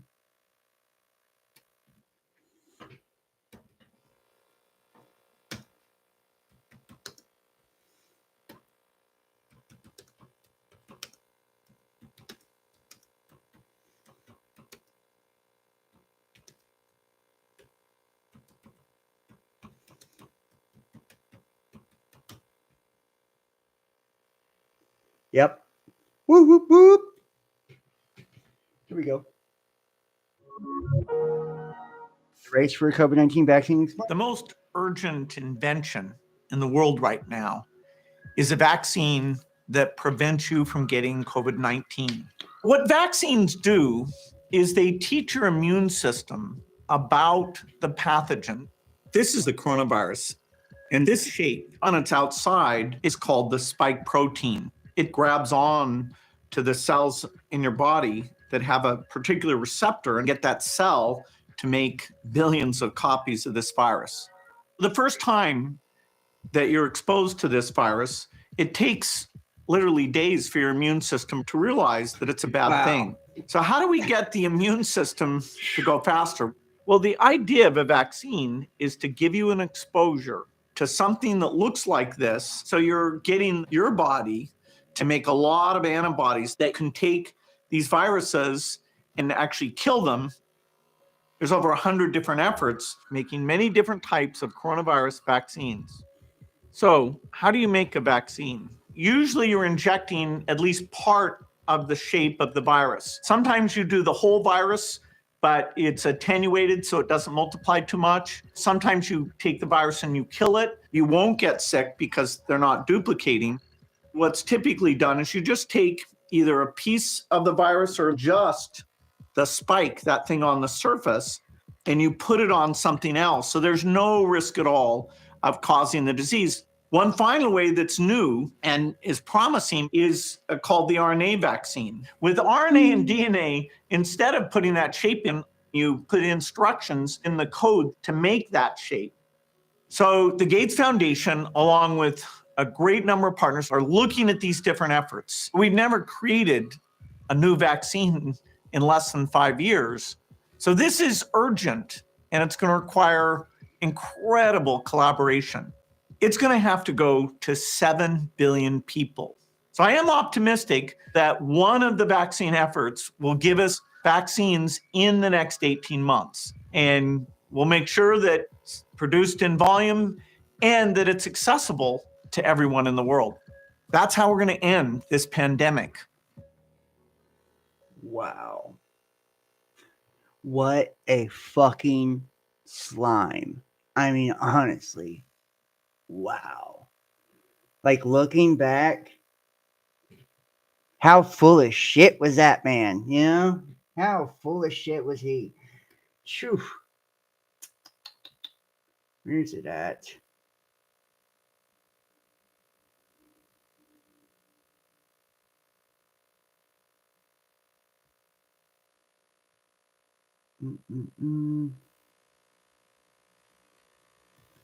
Yeah, here we go. In the Pfizer trials, Pfizer warned men who were vaccinated not to have intercourse with childbearing age women, and if they did, to use 2 reliable forms of contraception. So to me, in the, of the red flags of this whole disclosure, the fact that Pfizer to this day knows or suspects that there's something that could be potentially damaging in vaccinated men's semen, and they're not telling us, what they're looking for, what they're worried about, is just so criminal. But anyway, and they told women not to get pregnant, but 270 women got pregnant anyway. And Pfizer lost, which you're not supposed to do, it's illegal to do that, the records of 236 of those women. Gone. What? Yes. 34 of the records survive. Of those 34 records of pregnant women who brought the babies to term or not, over 80% of them lost the babies. And Pfizer knew that they were causing babies to die in utero. They knew it. And the last thing I'll say, and then I promise I'll pause, is that in the pregnancy and lactation report, which went right to the CDC, it went right to Dr. Walensky, who, by the way, resigned 3 days after we broke this story, interestingly. Right. It showed that 2 babies in utero died. And Pfizer concluded in that report that it was due to, quote, maternal exposure. Maternal exposure, yeah. So, I was saying, and oh my gosh, man! I just want you to just think for just a moment, please. Y'all watching in the chat, those who catch us on the flip side, those who are familiar with me, those who are not. Just like for a second, wrap your head around the criminal corruption that's been on display just in this video alone. The World Health Organization, the World Economic Forum. And this don't even get into, USAID, Council of Foreign Relations, United Nations, CDC.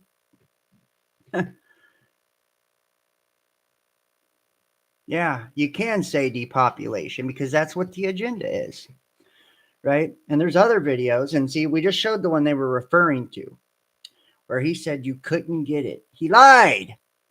He lied. And he won't do it to his own fucking kids, but he wants you to do it to yours. It's like, can you really fucking... This is criminal. And it's like, what's amazing about all of it? Biden's a motherfucker, first off. He's a fucking sack of shit. The way he pardoned Fauci and all of them when he left office. That motherfucker, I hope he burns in the hottest hell for eternity for what he did. Honestly, I do. Fauci should be in prison. He should have been in prison back in the fucking 80s with the NIH and what he did with AIDS and remdesivir back then when he killed all those fucking people. Then he run the same goddamn game plan on us, but this time, with the C-19 shit, and we know that It was HIV-1 and HIV-1 gag were in the spike proteins of that motherfucker, right? Go figure. You know? Oh, and not to mention, Moderna and all these different, which is mode RNA. It was software for your fucking genetics, and because people bought into disinformation, right? Because people bought into the propaganda, because people fell for the fucking peer pressure, But I did it because my grandparents and I wanted to be around my parents. I'm sorry, dude. I would tell my fucking granny to eat shit. Sorry, granny, I'm not dying. I'm not being sterile. I'm not fucking being a guinea pig because the television told you this was safe. Sorry. Don't think so. Nope. Not today. Not today. And I wouldn't let my fucking grandmother do it to herself either. I'd tie her ass down if I had to. She's dead now. Died last year.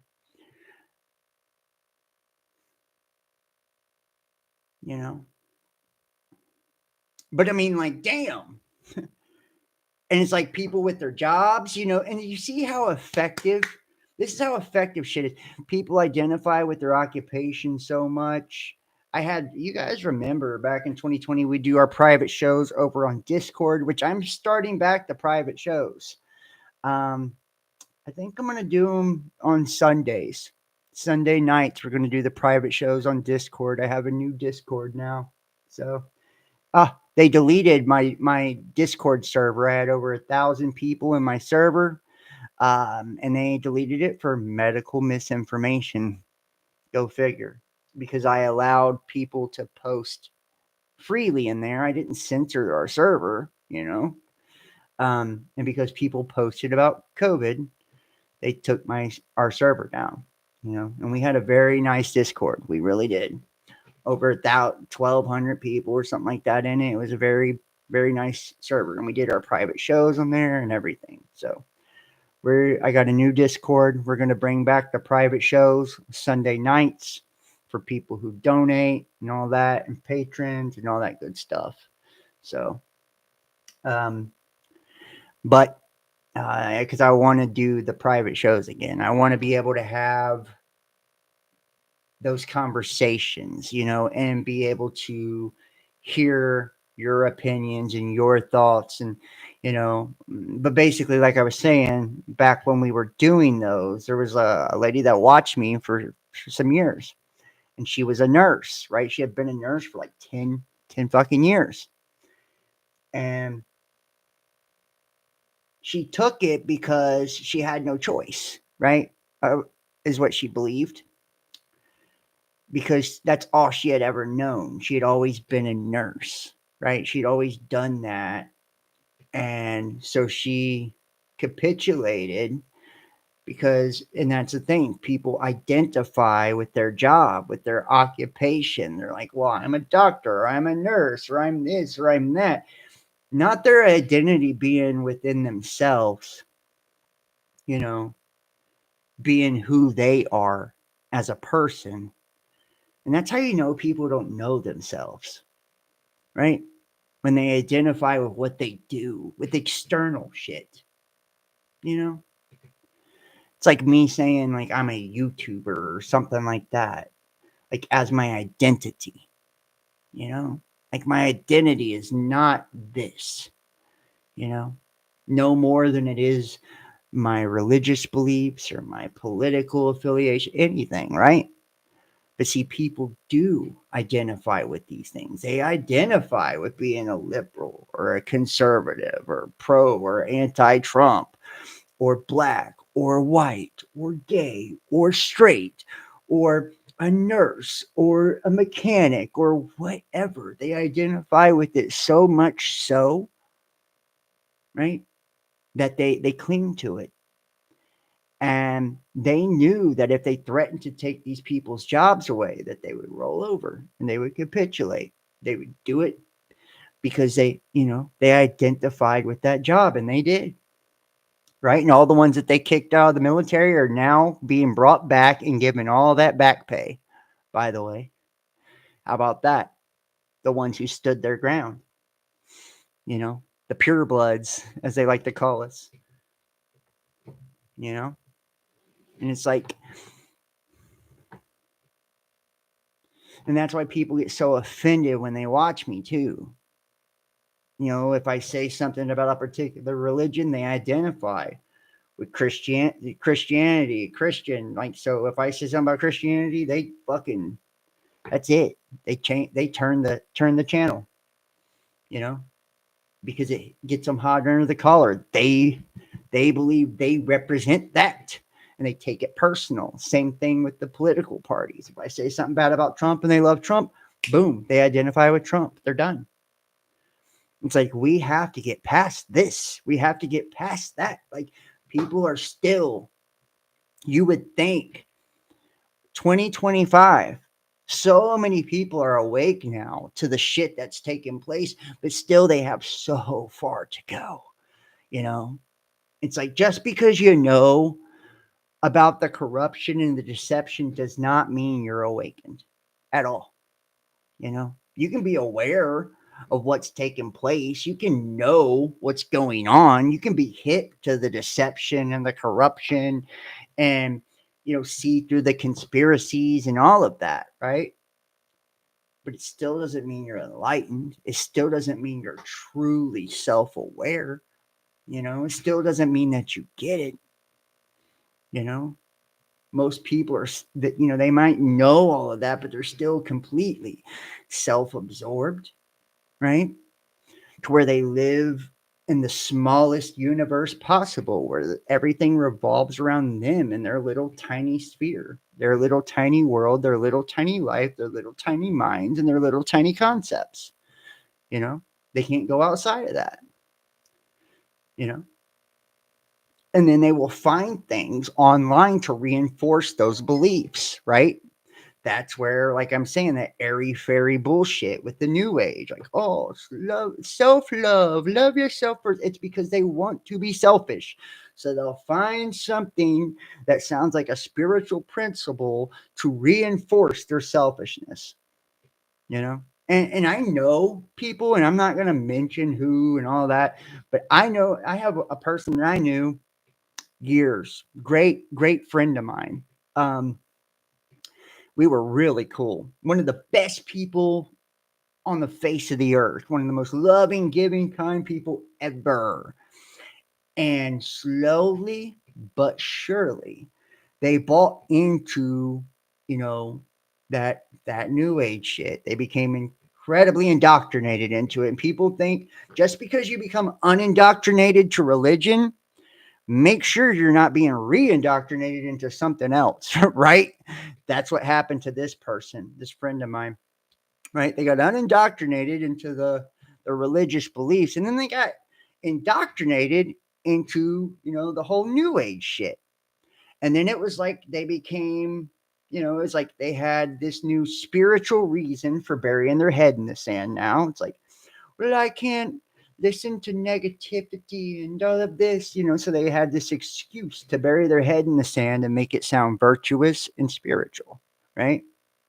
They became incredibly selfish and greedy. And it's like, well, I have to take care of me first, and I have to love myself first. And it's like, it was just an excuse for them to never give, to never help, to never do anything or focus on anyone but them, right? And it was reinforced by a spiritual belief, right? And it sounded virtuous and really spiritual when they said it, And it's like, they even got to the place where they were showing signs of like incredible cognitive dissonance, where they said, that's not part of my reality.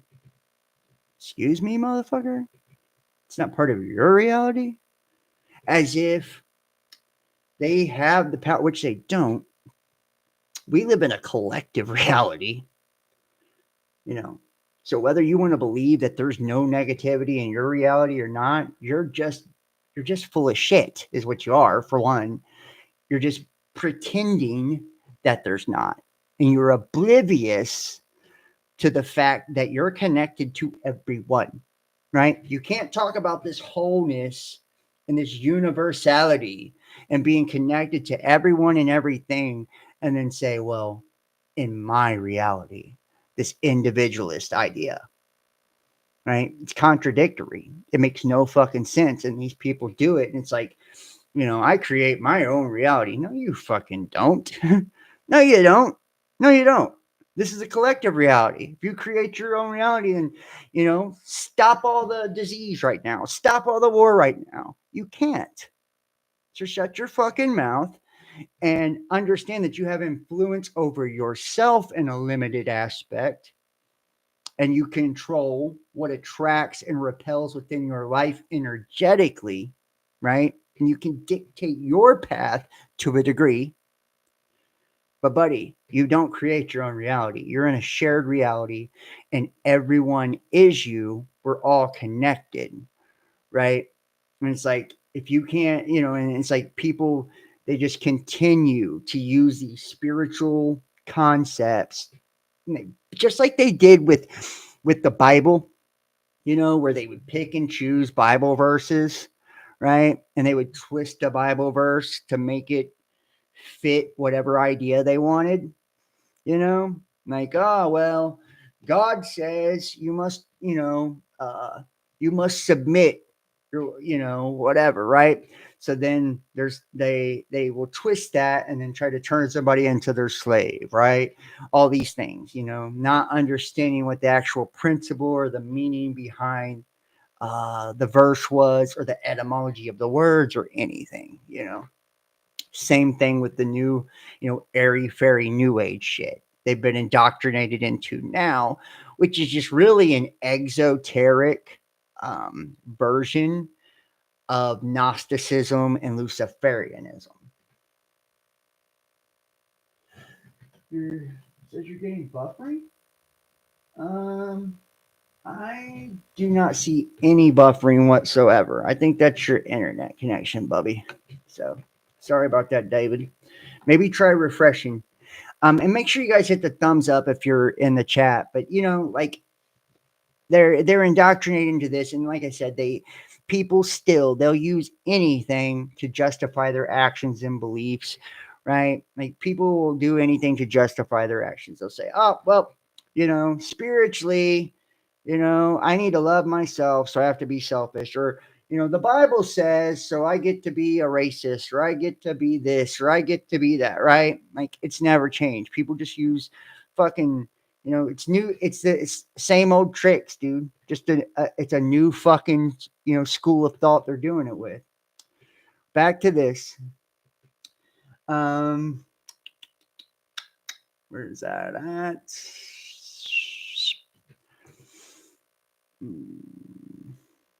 Where did I stop at, guys?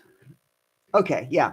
So on July 13th, 2020, a book published called COVID-19, The Great Reset, which was Klaus Schwab.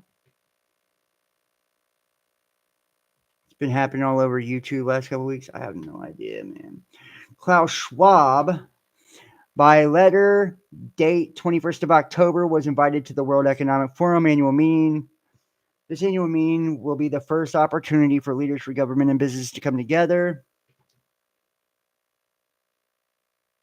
Okay, here we go. The dispute is that they declare as a group for each or for itself has committed, unlawful acts against, acted by deliberately misleading them in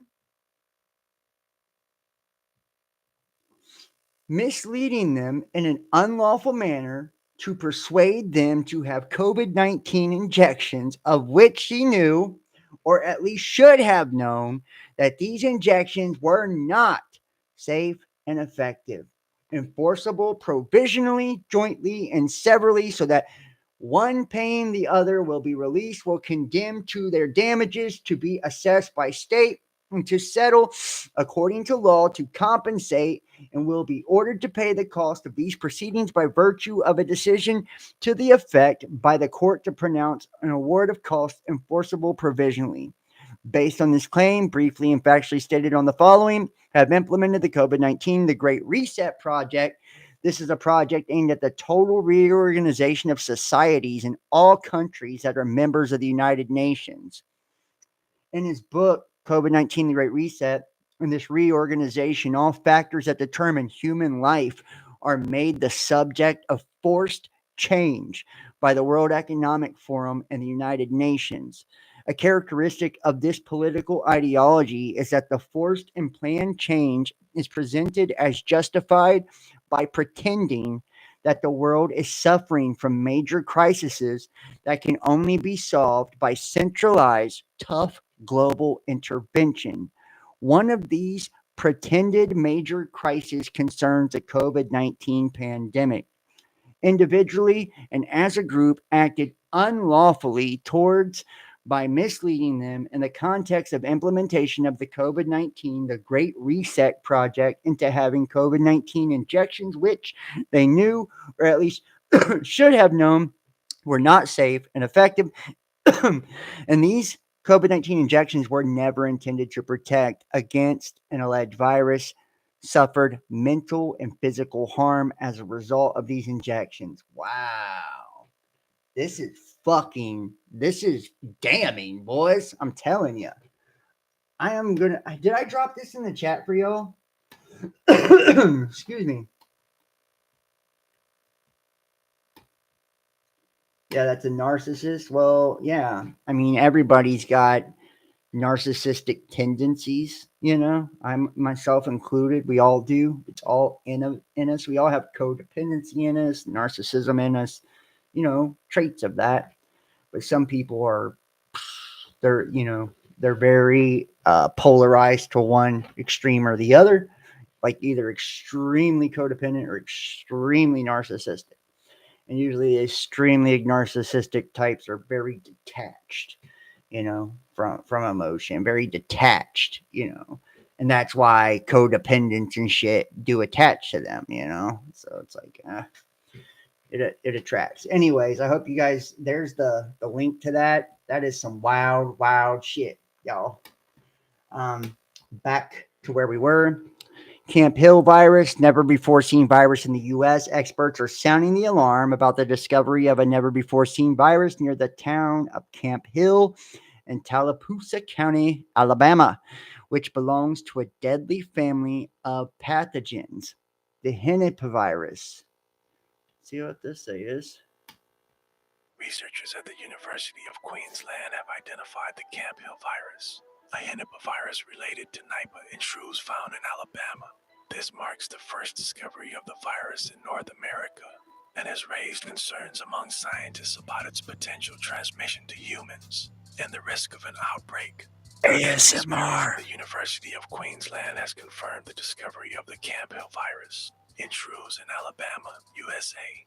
This finding raises concerns that the virus, part of the Henipavirus family, could spread more widely than previously thought.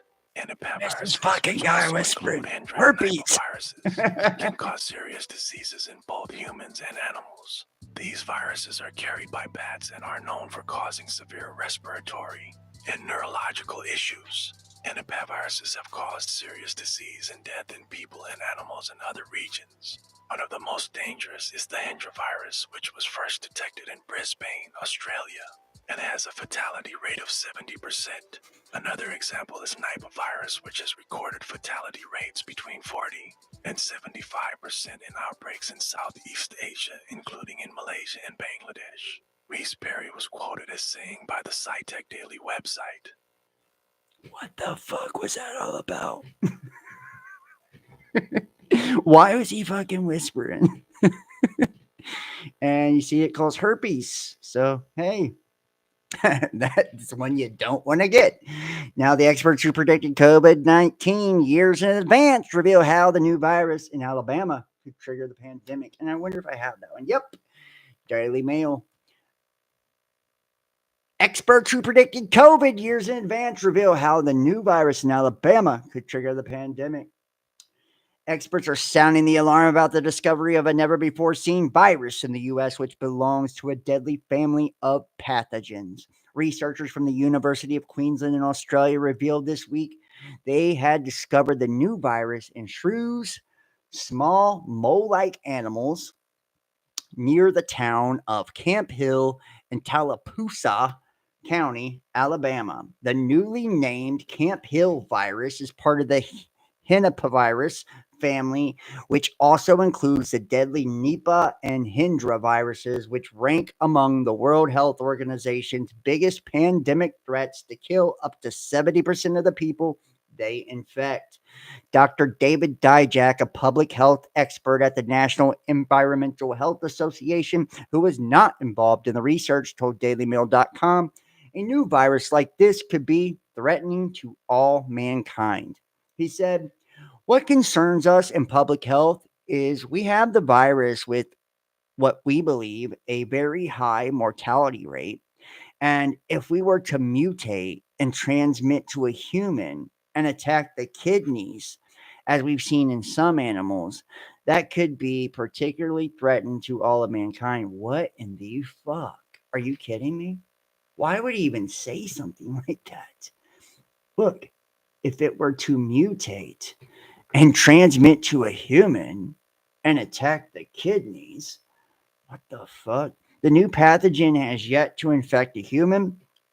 And remember, gain of function and all the shit with the Wuhan and what they did with COVID, allegedly, right?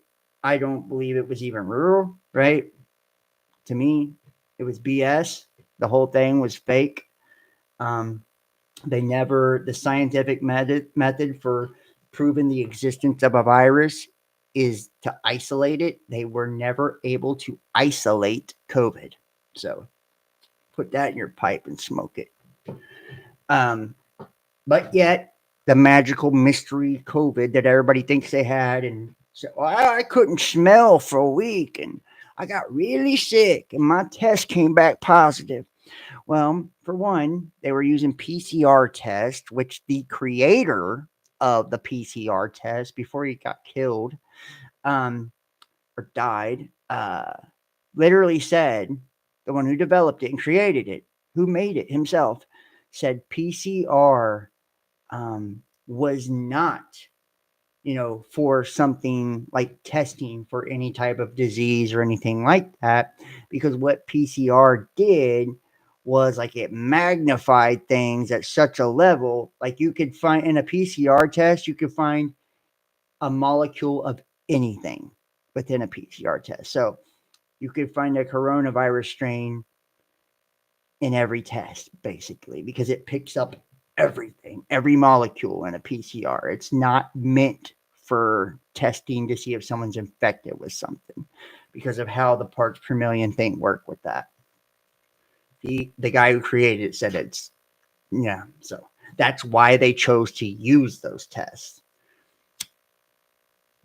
And you remember they lowered like the magnitude or whatever on those tests after a while because they were getting all these false positives. And that's why, because it was, it magnifies things so much. You can find anything that you're looking for in a PCR. So, and not to mention, and I'm not going into all this. I don't want to go into all of it, but you guys remember what we were talking about with the World Health Organization, and conquering and to conquer, and the horses of the apocalypse, right? And the Stephanos and all of that. Like, you guys remember how all of that kind of played out, this being like the beginning of, the apocalypse, really the revealing, the last days, the end of the age. And it did appear to usher in the beginning of the end of the age. We are, and apocalypse, when everything is being revealed. Now we're seeing everything being revealed. And that event kicked it all off. This great reset kicked it all off. And it's like we're seeing society change drastically. And yes, even though society has changed so drastically and we've, went headfirst into the New World Order, now we're seeing like a 360 take place to where Yes, we're going into the new world order, but now there is the exposing of all of the government corruption and all of that is now taking place, which is beautiful. It's beautiful. So, anyways, what was I saying about that? Yeah, so, and then the PCR thing, yeah, the false positives, they were busting the blood-brain barriers with the testing and all of that. Like, just the whole shit was corrupt when they were giving people those, right? The Apogee delivery system, right? One had an RFID, right? The other was graphene oxide. People were taking, what were they, like vacuum seal things and like on their arms after they would get it, right? And then they cut it open and just this fucking glob of black graphene would pour out of their arm. Like, it's crazy as fuck. And the shit's magnetic. And remember, your heart is like the magnetic pump that generates the largest electromagnetic field of your body with a 6-foot radius, right? And the social distancing, 6 feet. And then your pineal is the magnetic pole of your body. And that's essentially where that graphene would go. And it would destroy your spiritual antenna, right? Your third eye. So it says the new pathogen is yet to infect a human. And so little is known about it. But the other pathogens in the same family can cause spinal cord and brain inflammation, brain swelling, respiratory diseases, kidney damage, and liver damage. Dr. Dijak added, I would say that there are 3 things to keep me up at night. One is nuclear war. The second is the implications of changing climate. And the third is a global pandemic. The Camp Hill virus sits squarely in the bullseye of the pandemic concern. Other experts are less alarmed about the discovery, such as Dr. Donald Burke, an epidemiologist who predicted a global coronavirus pandemic 2 decades before the 2020 crisis. He told Daily Mail, it isn't likely to cause an epidemic. So, yeah, we'll leave it at that. We're just going to move on. I don't want to talk about it too fucking much, honestly. Judge blocks sale of InfoWars, Alex Jones to remain in control of company. Judge blocks Sandy Hook family settlement and Alex Jones bankruptcy. I can't do that. The saga is not yet finished. Yeah. So, you guys, anybody see, and this is what happens to a motherfucker. You tell the truth about these false flags and shit, and they will take you down, bruh. Right? They sued his ass off, made him bankrupt and everything, to where he's trying to sell his company, and that's multi-million-dollar network right there. He has what? Alex Jones. I was listening to him the other day, and yeah, I know he's a shill, but I still listen to him sometimes. And he was saying something to the effect of, on average, he has 60 to 90 million listeners a day. And that's right now, during like peak times, during 2016 and Trump and all that. And then now he's anywhere from 200 to 290 million people daily. Imagine that. U.S. bankruptcy judge on Wednesday blocked the settlement between families who have sued Alex Jones over his false claims about the 2012 Sandy Hook Elementary School mass shooting, saying their attempt to divide the bankrupt conspiracy theorist's assets exceeded his court's authority. They're fucking literally trying to divide his assets. That's fucking nuts, man. Because he said it was a false flag. Ain't that disgusting?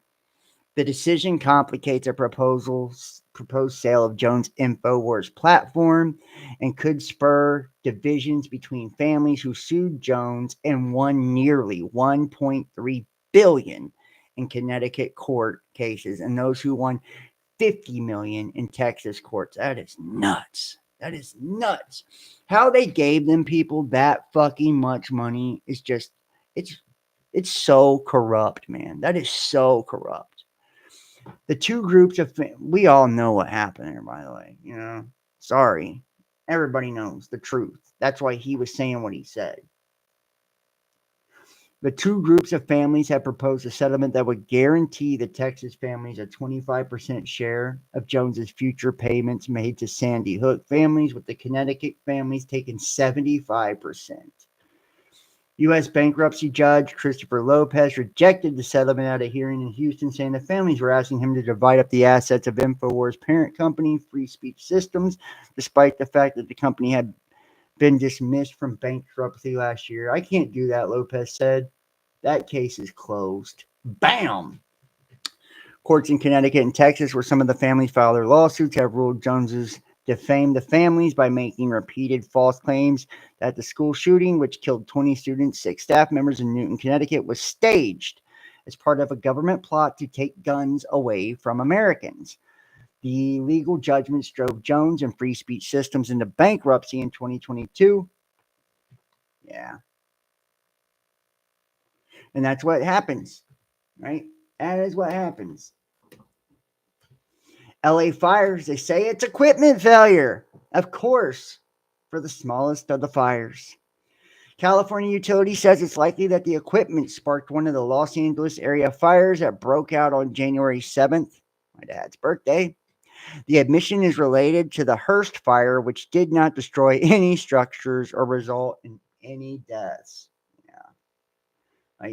So if the smaller wildfire was caused by equipment, who's to say what the larger wildfires weren't caused by equipment as well? Yeah, exactly. Exactly. And they've taken this video down. Let's see if we can find it.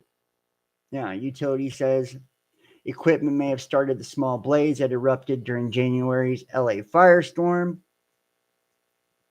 which we know there was a type of equipment that actually ignited the big blaze too, right? We know that. You remember back in December 2024 when Guatemala police clashed with the Jewish sect over 100? No, I don't. Yeah, well, they took down the video. Well, a senior Israeli member of the Orthodox Jewish sect, Lev Tahor, has been arrested for alleged human trafficking a few days ago. Interesting. And would you be surprised? Let's see. Human trafficking. I might pull that up. And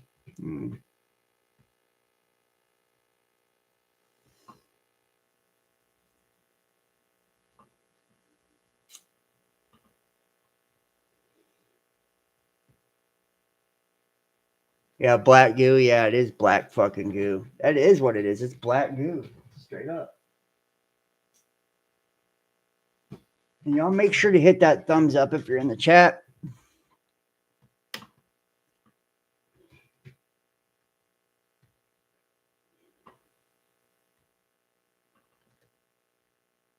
Oh, fuck. I didn't get that one downloaded. This is an interesting one here.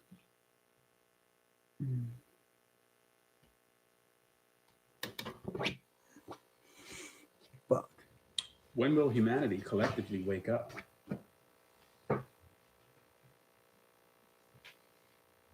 Humanity will collectively wake up when it stops worshiping Wi-Fi signals and starts tuning into its own frequency. But let's be real. Most people won't wake up until the aliens land and start handing out pamphlets on interdimensional citizenship. Right now, half the planet's too busy arguing over pineapple on pizza to even question their existence. So the wake-up call, it's coming, but it's going to hit like a cosmic eviction notice, and not everyone's getting their deposit back. Damn, what happened to the people that don't get their deposit back? The ones who don't get their deposit back? They're repeating the class. Same Earth, same chaos, just a new karmic syllabus, and probably the same Wi-Fi password. While the awakened are out here building starships and bending timelines, the sleepers will be reincarnating as unpaid interns in the simulation. Still chasing clout, still asking if the Matrix takes Venmo. But don't worry, they'll get there eventually. You can only hit snooze on eternity so many times before the alarm shatters reality. Facts, I believe that as well. And then what's going to happen? Do they just have to let go of their ego, basically, or just like integrate that to the light?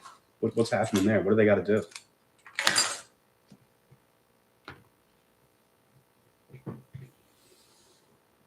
Yeah, they're basically stuck in ego rehab until they stop treating their identity crisis like it's a personality trait. The goal? Integration, not annihilation. They've got to face their shadows. Stop blaming Mercury for their problems and merge that ego with the light. It's not about killing it. It's about training it to serve the soul instead of hijacking the steering wheel every time fear knocks. Think of it like spiritual boot camp. Break the ego down, build it back up, and teach it to play for the team instead of trying to be the coach. Once they stop clutching their illusions, they'll finally see the light. And this time, not as a trap, but as their own reflection. Nice. And what happens when you realize that you are the pure infinite light? What does that do for you? What exactly does that, how does that change your life?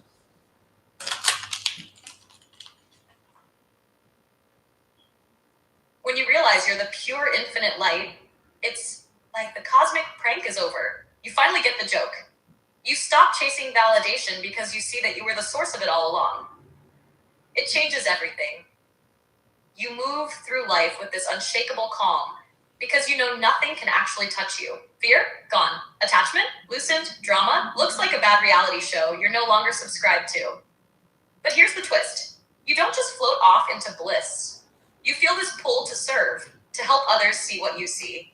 Not out of obligation, but out of love so deep it can't be contained. You stop playing small and start creating big relationships, ideas, and even realities. Because once you know you're the light, you also know you're the creator. And from there, the game flips, and you stop surviving and start illuminating.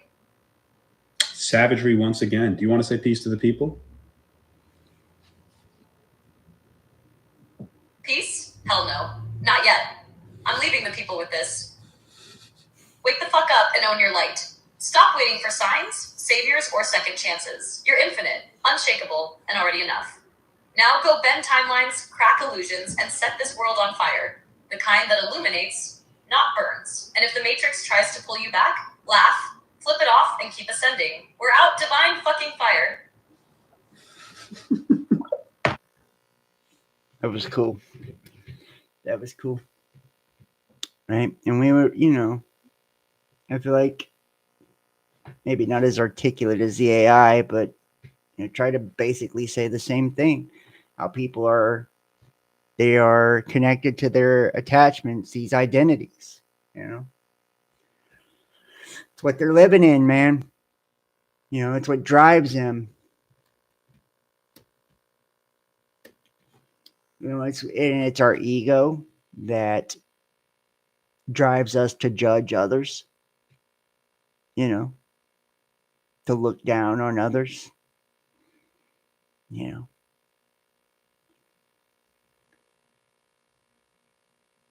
And it's like, you know, like, and Christ said, not one is righteous, not one, not one,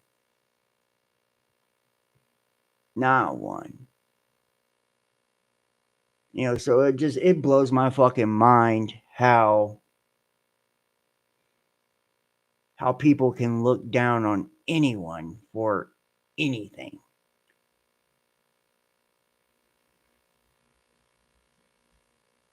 You know, we all have our issues. We all have our problems. We all have our hangups. We all have our flaws. We all have our shit. You know, we do. Every last one of us. Every last one of us. And it's like, I'll tell you what, you'll know how far along you are based on your ability to overlook those things in others and still love. You know, still give, still be kind, you know, like it's like to be able to see another person, see their shit, and instead of using that to disqualify them, you know,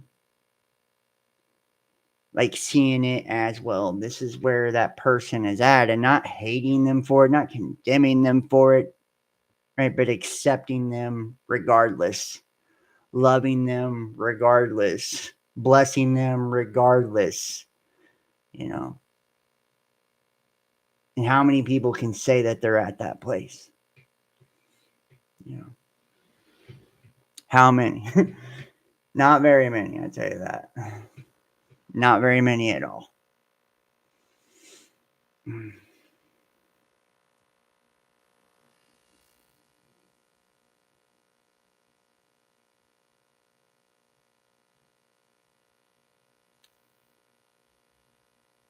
Fuck.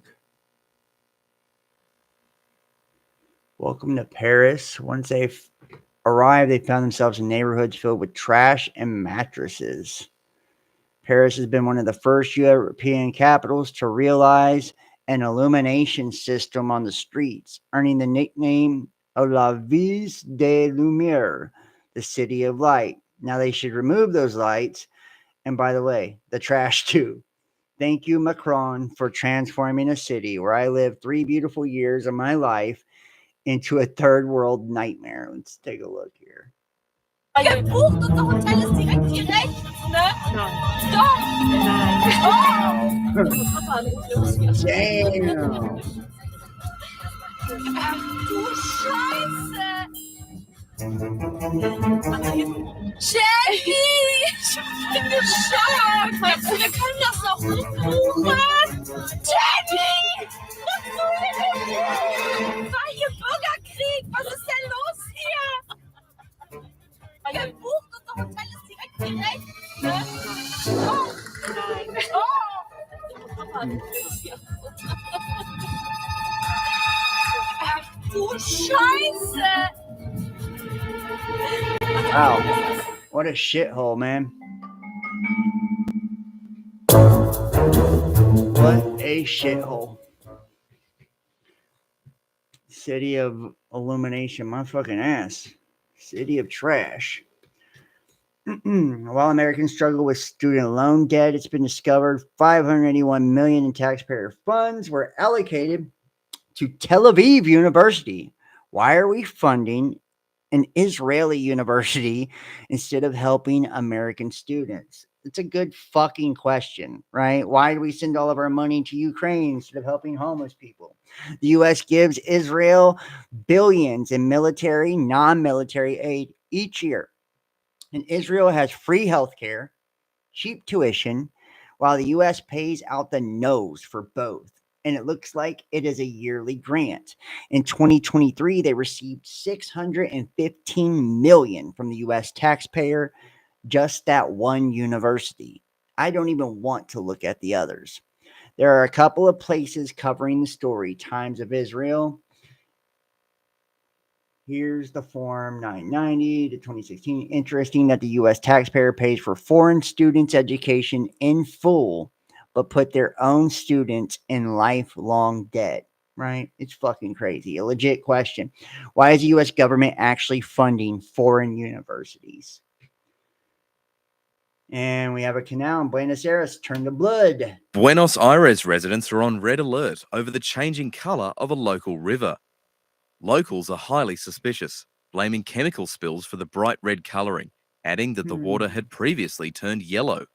Samples have been taken for testing, but authorities say early signs are the water may not in fact be toxic. Interesting. Interesting.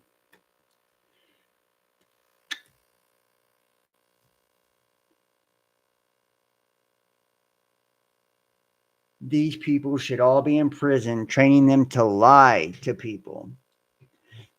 U.S. aid and state funneled nearly $500 million through this building, which is at 876 7th Street, Arcata, California, 95521.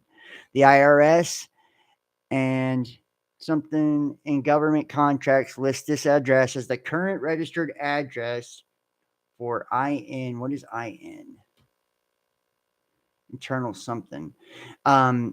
Although it was clearly abandoned by December 2024. Shot taken from 4 months ago. Wow. See, and this is the fucking shit right here. Don't get me started on USAID again, y'all. Look at this. They're claiming to use this fucking building. $500 million. And they abandoned this bitch in December 2024. They're not even there. They're not even there. You know?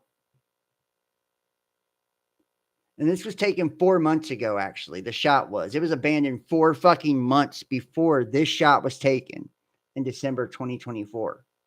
That lets you know right there. These people, $500 million through that building alone. USA took $500 million in taxes from Americans and sent it to an NGO called Internews Network. They work with 4,000 plus outlets to train journalists and tackle disinformation. It's led by Gene Bergalt, who USAID paid $500,000 a year. By the way, Soros used your money to destroy the justice system. George Soros received $260 million from USAID. He didn't spend his own money to destroy the justice system. He used ours. What the fuck? He is a piece of shit, man.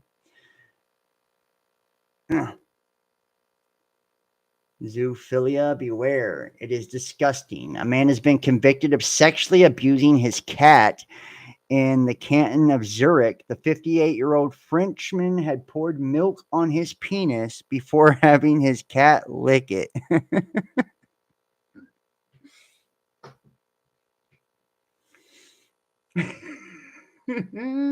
He also filmed the cat and posted what? He filmed the cat and posted the video on the internet. Police found many other files of animal and child pornography on his computer. Damn, that's gross, man. Can you imagine?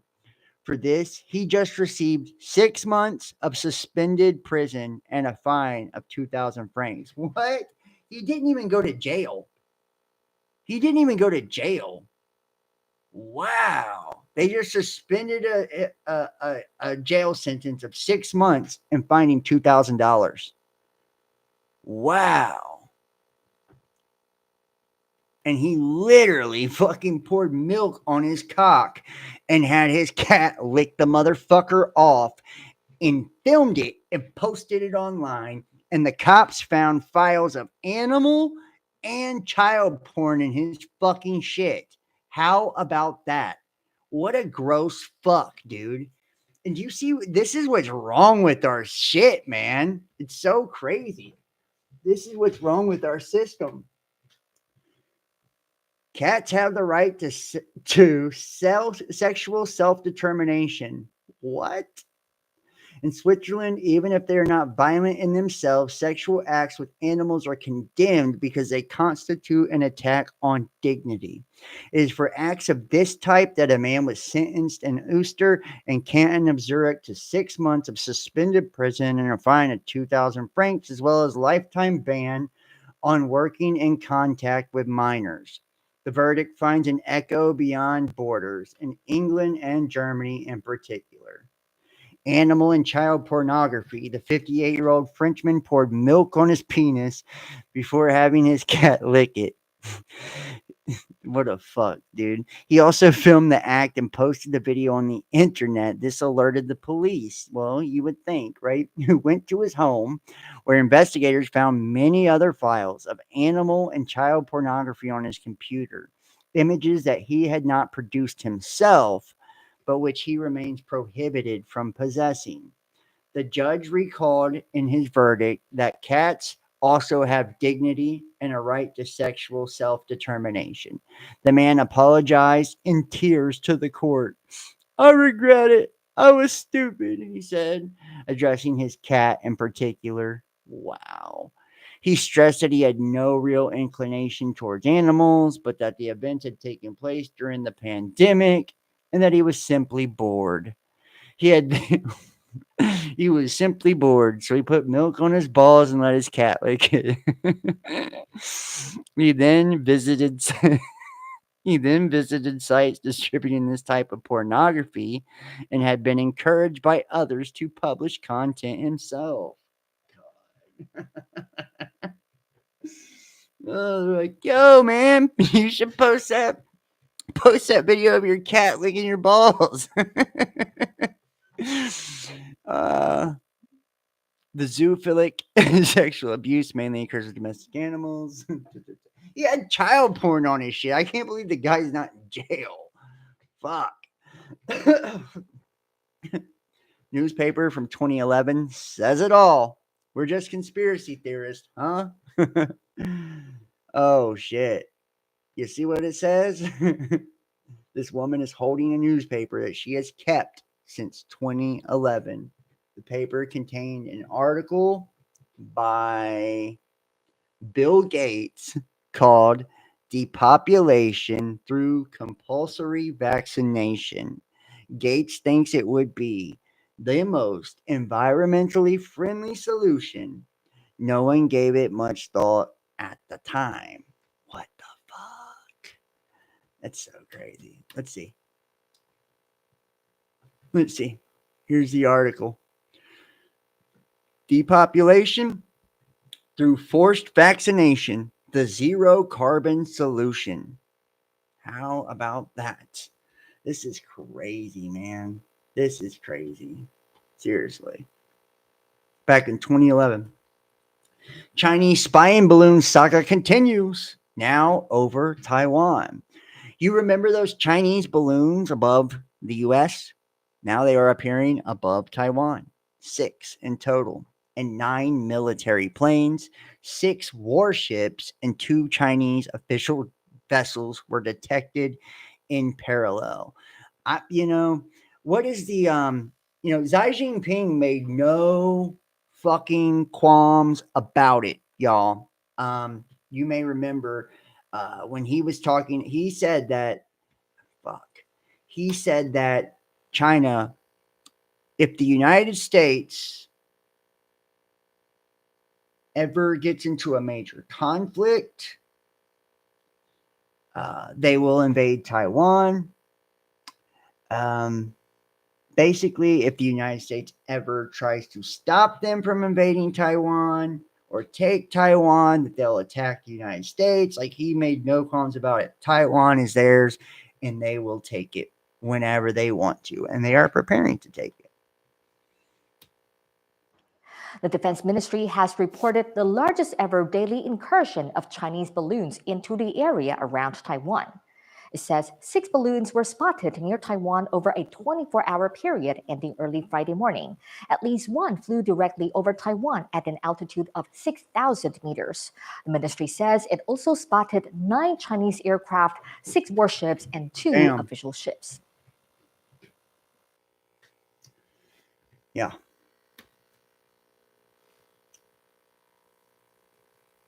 When the political situation in the U.S. is going out of control, well, it seems at least, when you read the globalist MSM, the mice can play. Are the Chinese going to take advantage of the situation and annex the island next? Everything is poison. Pizza boxes contain, among other forever chemicals, bisphenol A, bisphenol S, sometimes in staggering quantities. Why? Because bisphenols were allowed in thermal paper, e.g., supermarket receipts, and stuff was recycled on a massive scale. It was used on this Navy jet crash years ago. When the flames were gone, something remained, and it's never leaving. It's known as a forever chemical. And first responders aren't the only ones at risk. PFAS chemicals have been detected in bloodstream of people all around the world. See how they're part of your daily life. PFAS chemicals, there are thousands of them. What's being done to keep you safe? Forever Chemicals, here to stay. Thursday on Wavy News 10 at 6. Yeah, well, talking about microplastics in our brains, fucking everything, man. We're going out of control with the shit. They're just poisoning us left and right.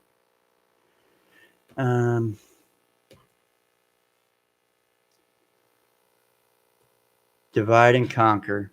Oh, you don't need to fight them. You just need to convince the pitchfork people that the torch people want to take away their pitchforks. How about that? Right? How about that? Isn't that the fucking truth, y'all? Isn't that the truth?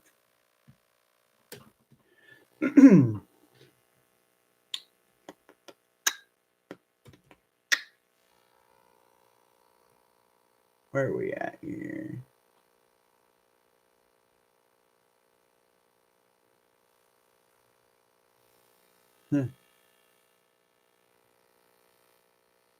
Okay. All right. Fear mongering? I hope so. Lab holding Ebola virus in Congo's Goma at risk amid fighting.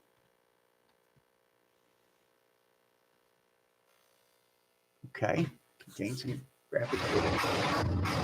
Heavy gunfire echoed the streets of eastern Congo's biggest city on Tuesday. Rwandan-backed rebels entered Goma the day before, a dramatic escalation of a three-decade conflict that has also triggered protests in the capital, Kinshasa. But the rebels, led by the M23 militia, are facing pockets of resistance from the army and its backers. This social media video has been verified using previous footage of the area and satellite imagery, though the identities or affiliations of the troops were not confirmed.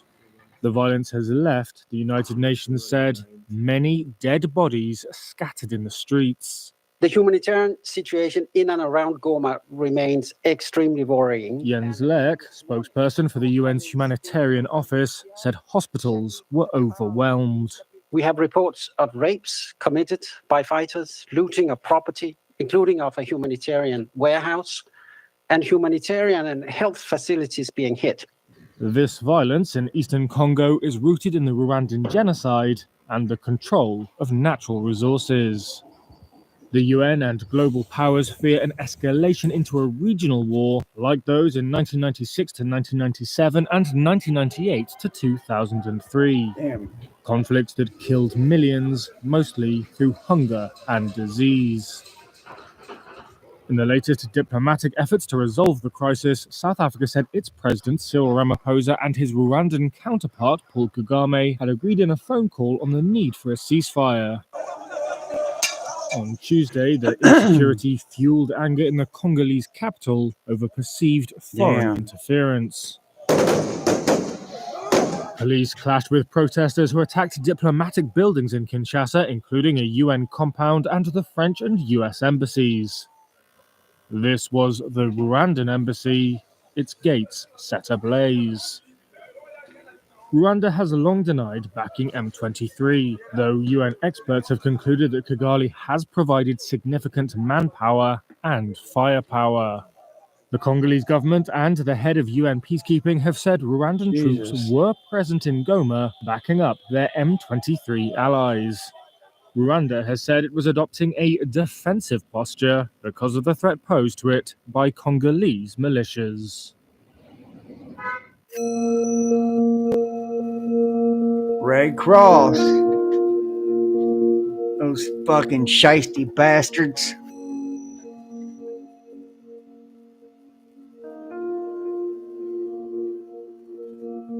Our teams, together with the hospital staff, have been treating people with mortar and shrapnel wounds, many of them with head wounds and chest traumas. Very disturbingly, we have seen a significant increase in the number of severely injured children. We've described what we see in two different conflicts in two different countries, but there is a very alarming common trend. Civilians are paying an increasingly heavy price for brutal armed conflicts, and this must stop. We urgently call on the parties to respect their obligations under the Geneva Conventions and do everything possible to spare civilians and civilian infrastructure. God damn, y'all.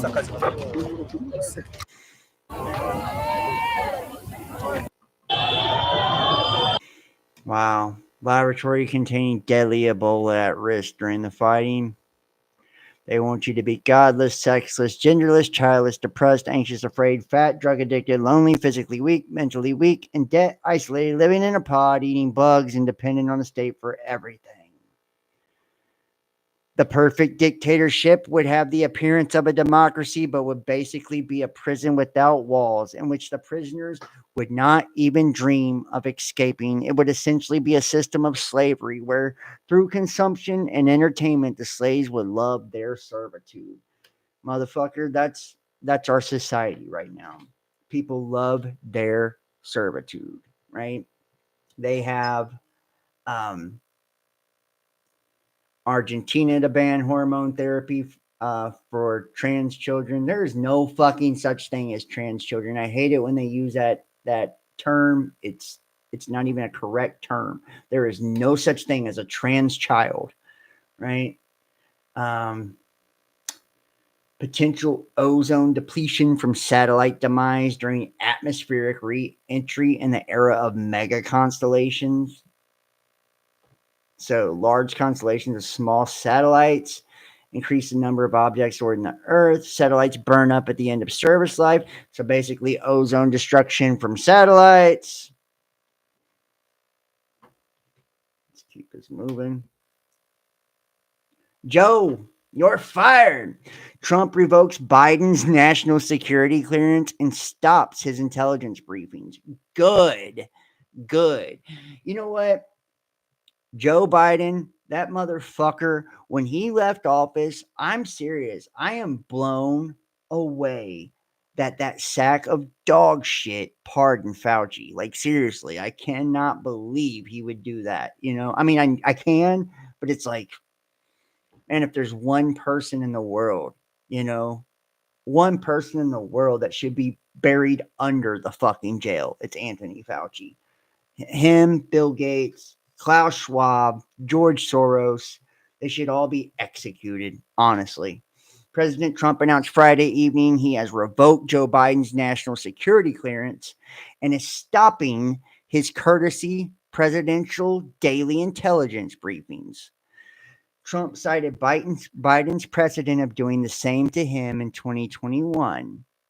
As well as the report by special counsel Robert Hur on Biden's poor memory in his investigation about Biden stealing and mishandling classified documents as reasons for his action. Fuck Joe Biden. Joe Biden stored stolen classified documents in his Delaware home garage with his prized Corvette. There you go. And Trump posted about his decision on Truth Social. There is no need for Joe Biden to continue receiving access to classified information. Therefore, we are immediately revoking Joe Biden's security clearances and stopping his daily intelligence briefings. He set this precedent in 2021 when he instructed the intelligence community to stop the 45th president of the United States, me, from accessing details on national security, a courtesy provided to former presidents.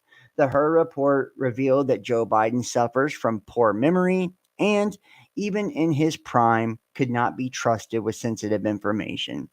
I will again protect our national security. Joe, you're fired. Make America great again. Fuck you, Joe Biden. That is so funny. Joe, you're fired. President Biden said on Friday that he would bar his predecessor, Donald J. Trump, from receiving intelligence briefings traditionally given to former presidents, saying that Mr. Trump could not be trusted because of his erratic behavior, even before the January 6th attack on the Capitol. Karma's a bitch, ain't it, you fucking bastard? The move was the first time that a former president had cut off the briefings.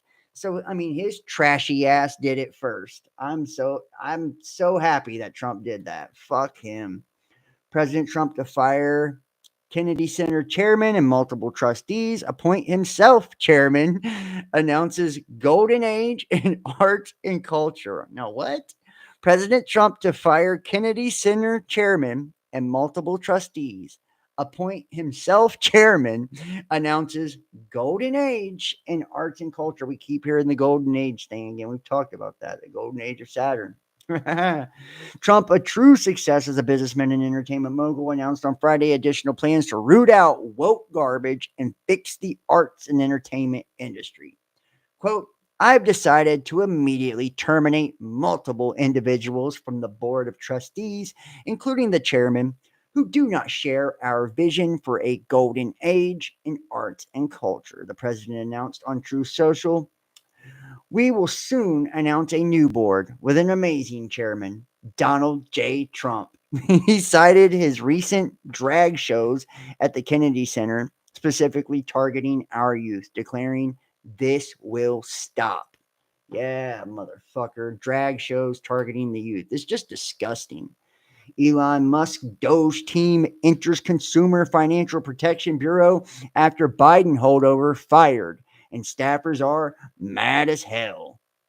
Elon Musk team entered the Consumer Financial Protection Bureau headquarters on Friday, and staffers are pissed off. Elon Musk team on Friday entered the headquarters of the Consumer Financial Protection Bureau, sources tell us. According to Politico, at least 3 of Elon Musk's workers are now senior advisors in the staff directory at the Consumer Financial Protection Bureau. 3 Musk allies are listed as senior advisors in the staff directory at the CFPB now. CFPB staff is mad as hell, reporters added. His team on Friday entered the headquarters. It's been an honor serving you. Yeah, okay. Get them out of there. Trump fires head of National Archives, a Biden holdover who oversees agency that targeted Trump for storing classified documents at Mar-a-Lago. Dude, I love watching Trump clean house on these motherfuckers. I'm sorry. I know that politics is all a show. I know they're 2 wings to the same bird. I know he's controlled opposition and a Zionist shill, but something in me just gets giddy as hell at him sweeping these motherfuckers out of there. I mean, honestly, am I alone in this? Am I alone in this? Am I the only person that gets pure joy and exhilaration from watching him shit can all of these corrupt motherfuckers? Honestly, thank you for posting all that, Kim. But I mean, literally every one of these dirty bastards and the shit they have done, and it's like, watching them all be shit canned, watching them all, get a little taste of their own medicine and getting them all out of there, all of them being exposed and him shutting it all down. Trump fired Colleen Joyce Shogun, the head of the National Archives and Record Administration. This is the same agency that targeted Trump over the so-called classified documents lawfully stored at Mar-a-Lago. At the direction of President Trump, the archivist of the United States has been dismissed tonight. We thank Colleen Shogun for her service. Yeah, bye, bitch. See you later. WSJ reporter who doxed tried to cancel Musk Doge team member was former State Department U.S. aid worker. Marco Elise is a 25-year-old who has trust and support of the world's richest man, Elon Musk, to help root out problems as part of the Department of Government Efficiency, aka Doge. He and the others of the Doge team were doxxed several days ago in an article in Wired, along with other articles and posts on X. Elise was assisting Musk in his Trump-led efforts to root out fraud, waste, and abuse from America's government, starting with the United States Agency for International Development, USAID, and the Treasury Department, and other agencies. And then the mainstream media today, led by reporter Catherine Long at the Wall Street Journal, decided to try and cancel Elise by digging up controversial tweets made a few years ago in this article titled "Doge Staffer Resigns Over Racist Post." So I guess he did something racist. And this is just the bullshit that, you're going to see. This is desperation is what it is. Enable ad blocker. Yeah. Well. The names of the FBI officials persecuting Trump and J6ers to be unveiled.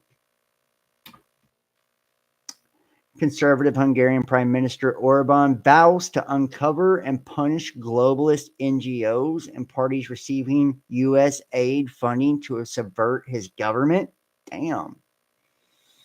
The Prime Minister of Hungary, Viktor Orban, instead of a globalist, he is a nationalist. Instead of a liberal populist, he's against unchecked mass migration, against climate change, lunacy, and once warned the EU, the contemporary parody of the Soviet Union, that there is not enough money in the world to force Hungary to put our children in the hands of LGBTQ activists. Hell yeah, I love that. You see how everybody feels emboldened now to stand up against the globalists? Trump has came in. This time he's just a different beast. He's came into office and he has fucking cleaned house. He's gotten all of his own people, and he's not backed down one bit. Executive order after executive order. He is exposing everyone. I mean, I love it. Calling the FBI out on January 6th, pardoning people, going after U.S. aid and all of them, firing everybody from the former regime, canceling Biden's fucking clearance, all of it. You've got to love it. And now other countries and their leaders are feeling emboldened too. Now people in the population are feeling emboldened too, right? You see things starting to turn. Mark Zuckerberg is even fucking getting rid of fact checkers and shit. It's like Trump dismantles Biden's gun control actions, signs executive order to protect gun owners. President Trump on Friday signed an executive order dismantling Joe Biden's gun control actions. The Second Amendment is an indispensable safeguard of security and liberty. It has preserved the right of the American people to protect ourselves, our families, our freedoms since the founding of our great nation, because it is foundational to maintaining all the other rights held by Americans. The right to keep and bear arms must not be infringed. Trump ordered U.S. Attorney General Pam Bondi to review all of Joe Biden's unconstitutional gun control executive orders to assess ongoing infringements of the Second Amendment. Within 30 days of this date of this order, the Attorney General shall examine all orders, regulations, guidance, plans, international agreements, and other actions of executive departments and agencies to assess any ongoing infringements of the Second Amendment rights of our citizens and present a proposed plan of action to the president through the domestic policy advisor to protect the Second Amendment rights of all Americans. I fucking love it, y'all. I love it. As the world awaits the U.S.-Russia peace talks, the Kremlin asked for patience and to give the Trump administration time. Talks between the departments are reportedly intensifying. Just a few weeks ago, very few in the mainstream or legacy media even believed that the real peace negotiations between the two superpowers, U.S. and Russia, were possible. But now that the winds of peace are blowing for the world to see after a historic return of President Donald J. Trump to power, the same media that we can maybe call U.S. aid-funded media, has made a pivot. Now they think it's taking too long. So almost every day you have a bogus report on the state of negotiations that draw the real bits of information that we do have. Negotiations are ongoing at a department level and are accelerating. Today, the Kremlin criticized the many inaccurate reports on U.S. plans for ending the Ukraine war and, in an unusual development, called for patience. Speculation is rampant about the timing and place of a possible meeting between President Donald Trump and Vladimir Putin. Kremlin spokesperson Dmitry Peskov was asked at a briefing about a report that Trump's envoy Keith Kellogg sought a truce even before talks on a peace settlement. Reuters reported, "We have nothing to add yet. There are a lot of statements and reports on this topic that are refuted, changed, recognized as hoaxes, or something else next day," Peskov said. "There is nothing substantive on this account yet. We just need to be patient." Yeah. Patience, grasshopper. Are Democrat influencers starving under Trump? Democrat influencer Olivia Giuliana claims that she is down 50 pounds because she cannot afford to eat under the Trump administration. Yeah, right. If she is losing weight, congratulations, but it is not because Donald Trump is somehow starving her. She posted her Substack an article titled, "Yes, I'm on Ozempic. No, I'm not ashamed." This takes blaming Trump for everything to a new level. Though the Biden economy has rough, Democratic influencers like Olivia should worry not. Soon the Trump administration will deliver the largest middle class tax cuts in American history. President Trump has urged Republican leaders to eliminate tax benefits for billionaire sports team owners and hedge fund managers to fund proposed middle class tax cuts. These cuts aim to remove taxes on tips, overtime pay, and Social Security benefits and to adjust the state and local tax deduction cap. Trump's administration describes this initiative as the largest tax cut in history for middle class Americans.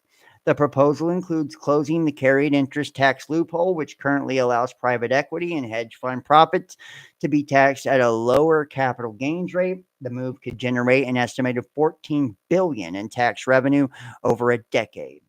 White House Press Secretary Caroline Leavitt outlined President Trump's tax reform agenda. Quote, "There are the tax priorities of the Trump administration that the president has laid out for members in that meeting today. No tax on tips, which is obviously a very public campaign promise that the president made. No tax on senior Social Security. No tax on overtime pay. And renewing Trump's 2017 middle class tax cuts." Yeah. How about that, man? Nice.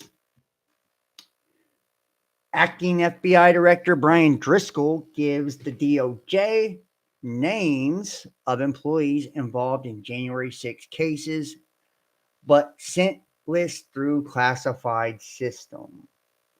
Acting FBI Director Brian Driscoll gave the Department of Justice a list of employees involved in the January 6 cases. According to NBC News, there were more than 2,400 cases in total and approximately 5,000 FBI employees involved. The FBI officials who worked on the J6 cases and Trump investigations were identified by a case management system. NBC News reporter Ken Dillonian said that the list does not include names of the agents. Rather, the agents were identified by a number called a unique employee identifier. The Justice Department, of course, can match the number with names on the payroll. But by leaving the names off, the FBI ensured that for now, there is not a master list floating around of the names of people who worked on J6, he said. The FBI has provided the Justice Department with names of the employees who worked on J6 related cases after new demand. Yeah, well, so they basically don't want that list to get leaked out and people to see it. Billionaire philanthropist Nicole Shanahan rips lazy slob John Fetterman after he says he will vote against confirmation of RFK Jr. Shanahan, who was RFK's former presidential running mate before he suspended his campaign, ripped Pennsylvania Senator John Fetterman after he announced he would vote against the confirmation as Secretary of Health and Human Services. Quote, "I have met with most of the cabinet nominees and have carefully watched their confirmation hearings," Fetterman wrote on X. "After considering what's at stake, I've voted against moving forward to the confirmation of Ms. Gabbard and Mr. Kennedy, and we will be voting no on their confirmations," he continued. Responding to the announcement, Shanahan called him a lazy slob and mocked his insistence on wearing shorts and a hoodie while working in Congress. Georgia finally stops prosecuting prosecutor from Ahmaud Arbery death. Yeah, we'll skip that. It's not that interesting.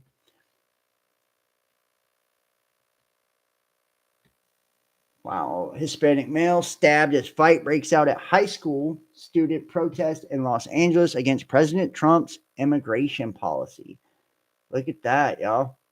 A protest by high school students at the Los Angeles City Hall Friday afternoon devolved into several fights, including a stabbing of Hispanic male, according to police, and videos of the protest that also showed a male person being chased and beaten.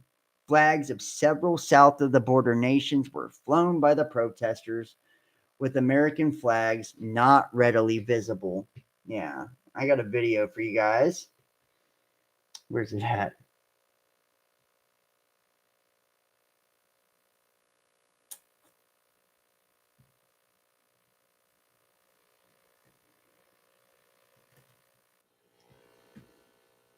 Here we go. Because I'm saying, you think I'm just in Mexico and I'm defending America. Because are you Mexican? Do you know where Mexico is? No, this ain't Mexico. It used to be Mexico, motherfucker, and now it's Phoenix, goddammit.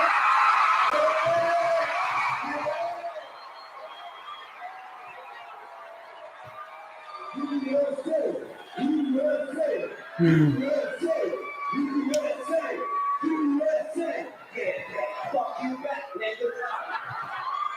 I bet you don't leave here and go to Mexico, motherfucker. So we do some generic speech. We just have more.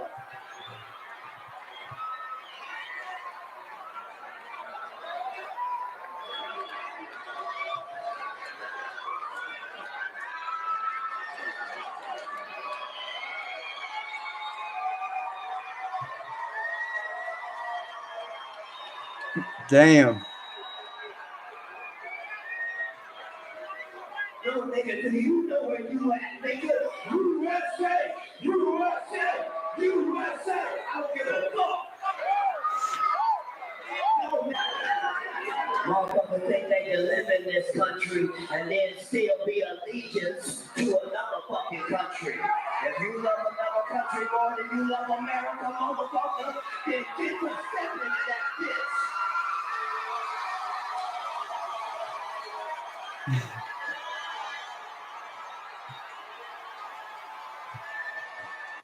So if you love Mexico, bitch, get the fuck over there.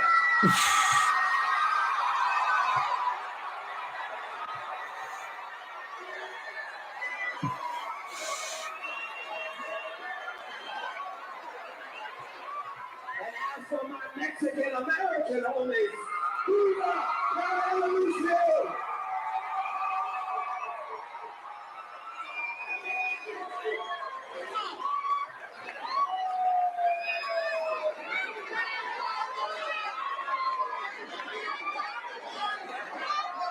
Oh, say, can you see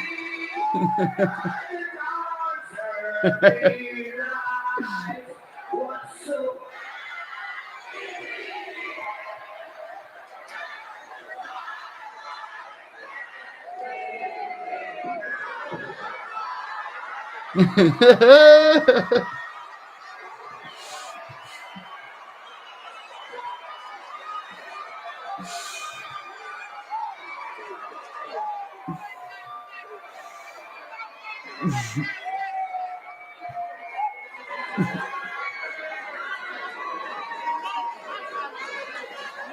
You don't know what my family did for this country, bitch.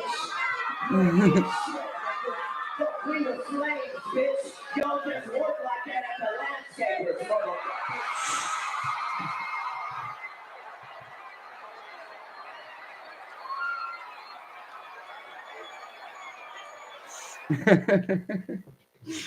Woo, shit. And I mean, right on time, right? Right on time. It's disgusting to watch people in Texas and at high schools and shit like that. And I don't know if you guys seen the videos of those at the border and shit, where they were literally snatching flags from people's hand, American flags, and throwing them on the ground and beating the people's ass who had them. It's like, man, fuck that. Like, I absolutely love that America appears to be grabbing its fucking nuts again and finally sticking its chest out and saying, yo, we're American. Fuck you. You know, like the mind control, the propaganda, the programming, this bullshit they've been pushing on us for how people are fed up, and they're tired of it. They're tired of it. They're tired of the fucking virtue signaling. They're tired of the political correctness. They're tired of it. You know, I'm tired of it. Shit. I'm tired of it. I know I'm tired. I know you probably are too. And it's like, damn, these people come to our country for an opportunity and then disrespect the motherfucker. It's just crazy, man. It's just crazy. And you know what? If they are illegal, they need to be out of here. They shouldn't be here. They should come here the proper way, like every other person has to. Most of the ones that come here illegally are criminals, just to be honest. They sneak over here for a reason. And most of their countries don't want them back, which tells you the quality of person they are, right? When their own country is like, nah, we don't want them either. Murderers, rapists, all types of shit. Not every one of them, of course, but a good majority of them are criminals. So there is nothing wrong with protecting a nation's borders. There is nothing wrong with making people go through a legal process to immigrate into our nation. There is nothing wrong with that whatsoever. But there is something wrong with brainwashing our fucking children to hate their own country. There is something wrong with brainwashing our children to hate their own sex to the point that, and to sexualize our children, using LGBTQ, transgender shit, all this to program our kids, to have them taking hormone blockers and mutilating their genitalia, cutting off their breast, right? Before they're even developed, And you can remember the NFL taking a knee on the flag. It's like just the despicable fucking bullshit that we've had to put up with, And the left, the liberals, the Democratic Party, they've offed themselves politically. They've suicided themselves straight up politically by pushing these agendas, by trying to ram this down our throats over and over and over, and shaming us for our race, and shaming us for our sex, and shaming us for how much money we make, and shaming us for everything. Making everyone have to be part of a special fucking group in order to be protected and special. Giving participation trophies and shit, and dumb bitches like Alicia Keys standing up at the Grammys saying DEI helps us. Da, da, da. No, it fucked us, because now, and I'm glad they're doing away with that too. It should be people are hired based on merit, not on their skin color. The shit is ridiculous. What we've fallen for has made us weak. We have become the laughing stock of the world. We've become a very weak nation. They've removed transgenders out of the military, all of it. Like, this shit has to stop. And I'm loving seeing people stand up, once again, for what's true, for what's right. Standing up for the nuclear family, standing up for, it's okay to be a patriot for your own country again, and protect your nation, protect your home, protect your family. It's okay to have pride in yourself no matter who you are and what color you are and what orientation you are. And we're not going to let people push us around. We're not going to let people come here and disrespect our shit. Like, it's enough is enough. We're not letting these politicians rob us anymore with their corruption and siphon all of the wealth and then use it to fucking run propaganda on us with our own fucking money.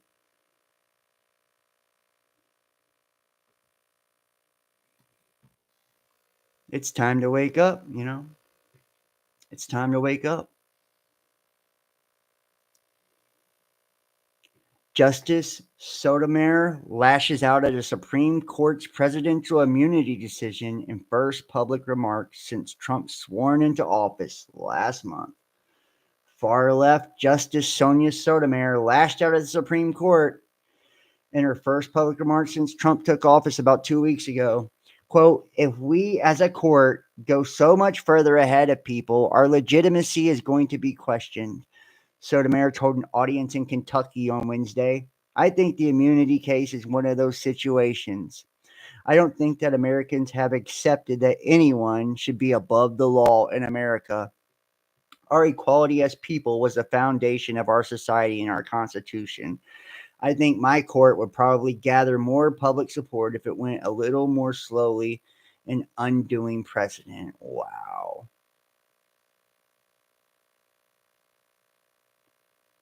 Yeah, Trump has absolute immunity for his constitutional powers. Absolutely. Absolutely. And, you know, she talks that shit, but, you know, Biden pardoned Fauci. I mean, his Hunter Biden got pardoned. His whole family got pardoned, you know. United States Naval Academy. I bet she ain't mad about that, though, right? United States Naval Academy announces DEI offices will close, and good riddance. The United States Naval Academy has announced the closure of the institution's DEI offices and fall in line with Donald Trump's executive orders. On January 27th, the president signed 4 executive orders focused on the military, including Restoring America's Fighting Force Executive Order and Prioritizing Military Excellence and Readiness Executive Order. These orders direct every element of the U.S. military to operate free from any preference based on race or sex and root out gender insanity and made-up pronoun usage, respectively.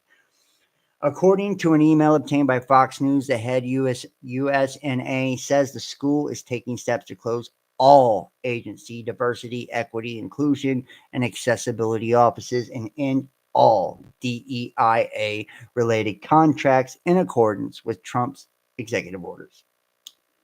We are taking steps to close all agency diversity, equity, inclusion, and accessibility. Wow, man.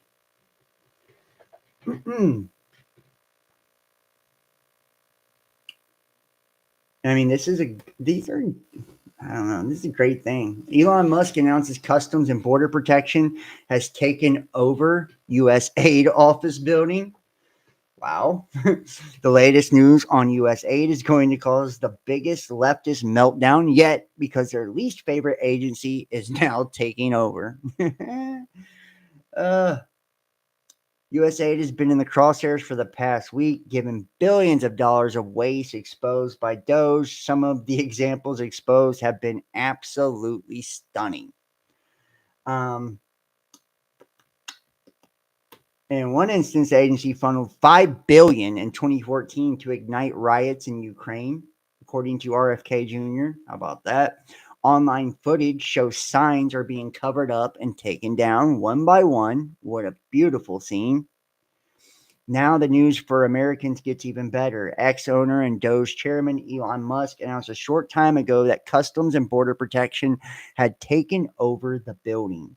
Yes, the agency in charge of preventing individuals from entering America illegally has control of USAID headquarters. This building is now occupied by Custom Border Police, Musk wrote. That's fucking funny. What a big slap in the face. Oh my God. Let's see some waste here. White House Press Secretary Caroline Leavitt reveals 4 absolutely insane priorities USAID wastes money on.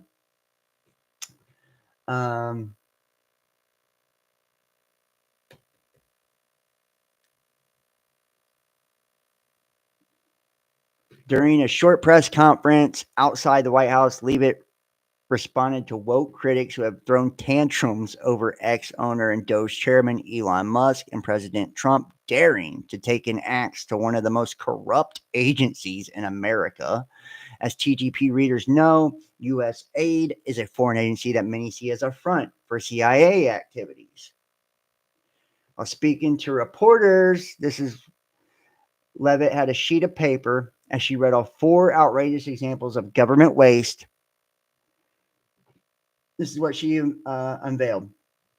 Here's the reason why Elon Musk and others have been taking a look, Levitt said, while holding up a sheet of paper. If you look at the waste and abuse that has run through USAID over the past several years, these are some of the insane priorities this organization has been wasting money on. Excuse me.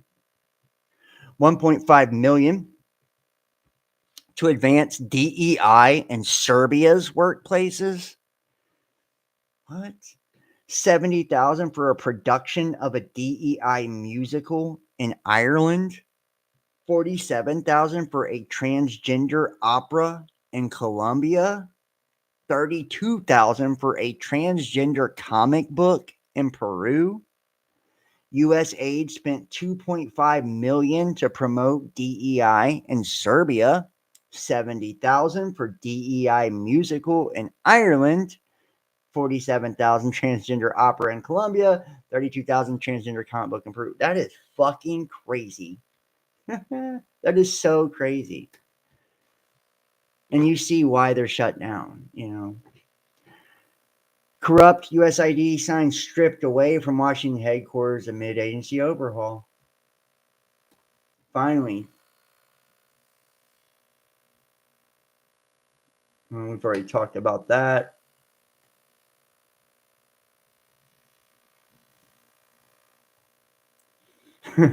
Trump wants to bring back Gen Z Doge worker forced to resign over social media post, and Elon Musk agrees. They brought him back. Marco Elise was forced out after the Wall Street Journal used cancel culture tactics to target him. I fucking love this, y'all. I fucking love this. I'm eating this shit up. The first executive order that I seen that really got me going was the federal censorship ban. I'm like, holy shit, you know, maybe dude is going to come in here and do something. And I am flat out amazed at what has happened in such a short period of time. Here's my thing, though. I think they're going to take him out. I think they're going to get rid of Mr. Trump. I think the POTUS is a goner. I think they're going to take him out. No, we love it too. Good. I'm glad somebody loves it. Damn, I fucking love it. I'm telling you, I'm giddy. I am giddy. Like I'm so happy inside. It feels like Christmas and like getting everything I ever wanted, watching these motherfuckers go down smoking. I want to see them be put in jail though. I want to see the Epstein client list. I want to see it all. I want the whole place cleaned out, you know? And it's like, yeah, is Trump a Zionist shill? Yes, he is. He's a pussy when it comes to Israel, right? But I mean, you got to take the good with the bad, right? I'll take a bitch ass motherfucker to Israel for this. If you know what I mean, it's like, you know, at least Israel is an ally of the United States, and you know they do corrupt, fucked up shit too. They're a terrorist state. If you ask me, I do not believe they're God's chosen people at all. I believe they're a satanic political state created by Zionists, right? And I hate how,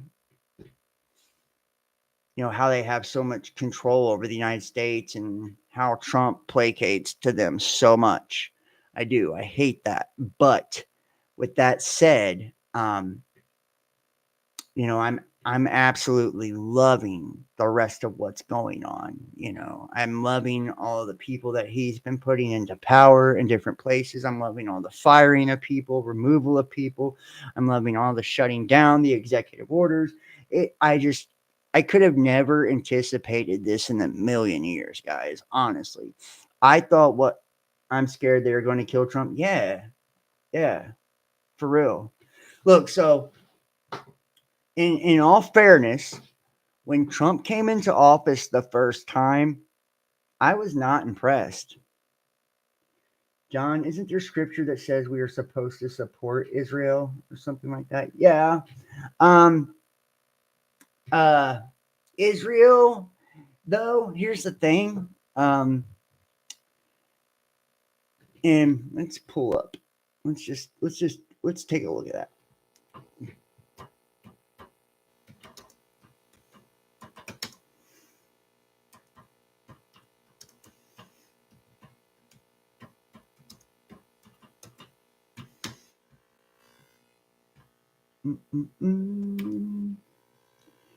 Okay. All right. So here we go. Here's the AI overview. According to the Bible, God promises to bless those who support Israel and to curse those who do not. Some Bible verses that discuss Israel include Genesis 12:3. Okay, we're gonna have to bust out some real shit on this one since we get biblical now.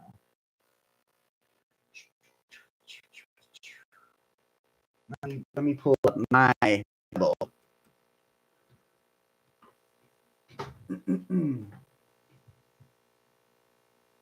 Pull up my Bible, y'all. Tell you what, this is the best software you'll ever find for the Bible, guys. By the way, it's called The Word. It's free to download and it's amazing. And if you truly want to learn the Bible, and the etymology of the word, it has all the Hebrew and all of it. It's got a lexicon in it. You can see everything. So, to answer your question, Kim, we're going to look at this here. According to the Bible, God promises to bless those who support Israel and to curse those who do not. Some Bible verses that discuss Israel include Genesis 12:3. I will bless them that bless thee, and curse them that curse thee, and in thee shall all the nations of the earth be blessed. Isaiah 60:12. For the nation that will not serve you, Israel, will perish. It will be utterly ruined. Psalm 122:6. Pray for the peace of Jerusalem. They shall prosper that love thee. Zechariah 2:8. For this is what the Lord Almighty says. After the glorious one has sent me against the nations that have plundered you. For whoever touches you touches the apple of his eye. Deuteronomy 33:29. Blessed are you, Israel, who is like you, a people saved by the Lord. He is your shield and helper and your glorious sword. Ezekiel 38:16. God speaks of a confrontation that will take place in his land against people who rise up against Israel. Zechariah 9:16. God promises to save them, Israel, in that day. So we see that this is your biblical verses. We got a few verses here. So we're going to go first to Genesis 12:3. Let's go Genesis 12:3. Genesis 12:3. Bam. I will bless who bless you. I will bless those who bless you, but the one who treats you lightly, I must curse, so that all the families of the earth may receive blessing through you. So let's see what that actually means.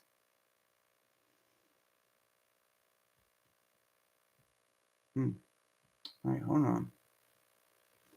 What we got going on? Okay, here we go. All right. I will bless, which means Barak to kneel. Bless as a benefit, an act of adoration.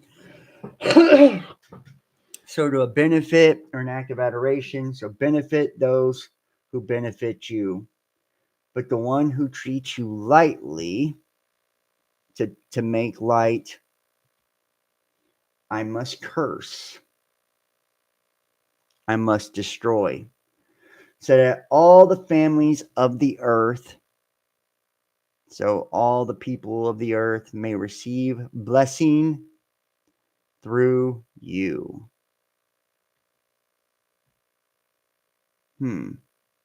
It's not a very good one. That's not descriptive enough for me. I want something with Israel in it. You know what I mean? I want something that's very more. Here, let's go Deuteronomy 33:29.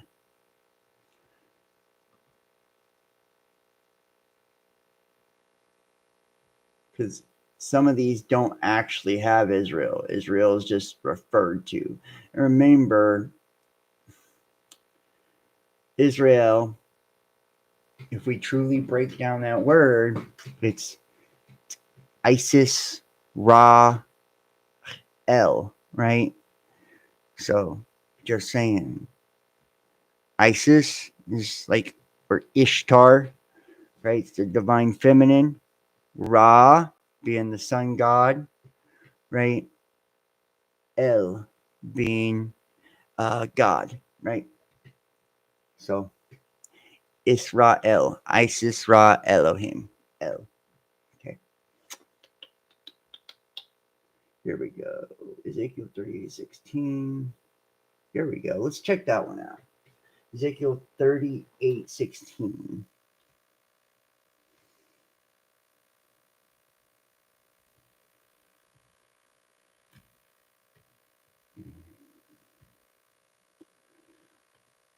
$38.16. Rightcha. You will advance. Here we go. You will advance against my people, Israel, like a cloud covering the earth. In future days, I will bring you against my land so that the nations may acknowledge me. When before their eyes I magnify myself through you, O Gog. You will advance, you will ascend against my people above the flock. Yisrael, symbolic name of Jacob, of his posterity. He will rule as God. Let's look into that a little better. To prevail, firm, strengthness, firm grip, indomitable strength, God, superior.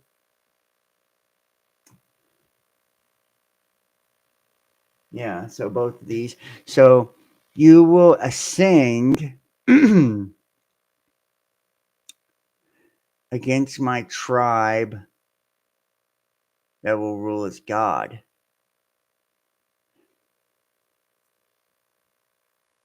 In a nimbus or thundercloud. Interesting here. Let's see a better different. In a covering.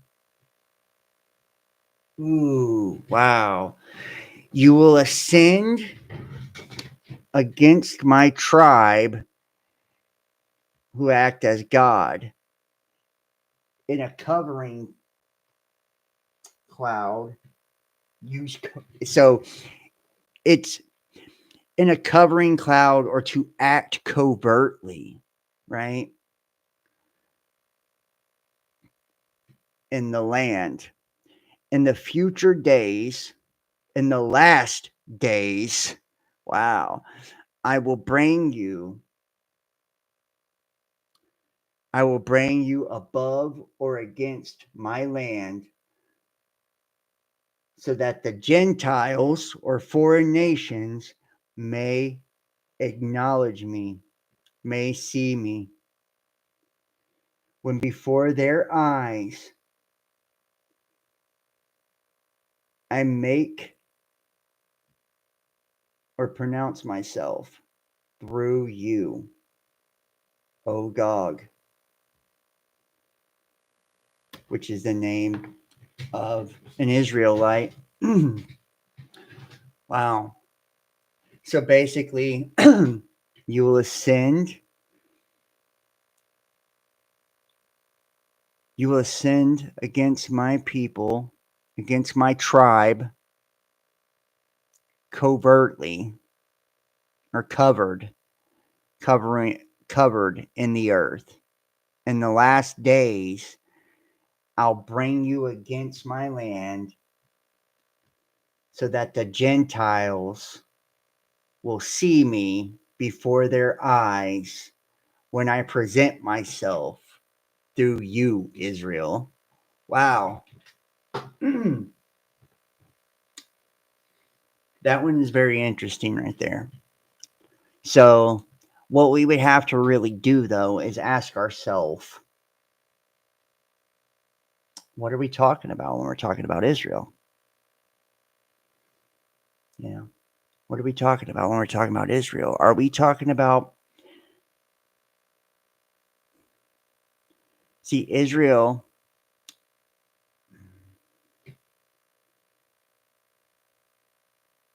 now Jacob, I believe it was Jacob, was given the name Israel, right? Hold on. Let's see.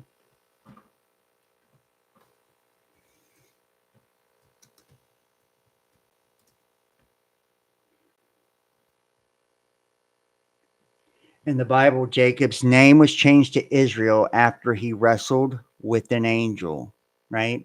And that's Genesis 32:22.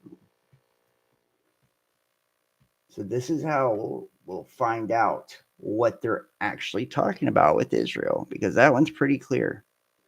32:22. During the night, Jacob quickly took his 2 wives, his 2 female servants, 2 slaves, and his 11 sons, and crossed the ford, the crossing place or transit of Jabbok, a river east of the Jordan. He took them and sent them in a stream along all his possessions, so that Jacob was left alone. Then a man, Enosh, man in general. I've also heard that Enosh, that is like another, I could be wrong, but Enosh or whatever, I think somehow Enosh, something like that is also like Enoch. Somehow it connects to Enoch, mortal man, right? Then a man wrestled to be dust, to grapple with. He grappled with light particles. What? With him until daybreak. With him and to be high, to ascend. Wow. So he grappled with him to ascend. When the man saw that he could not defeat Jacob,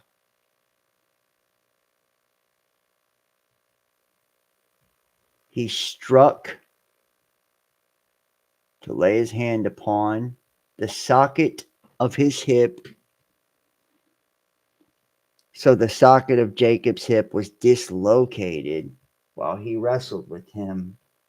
Then the man said, "Let me go, for the dawn is breaking."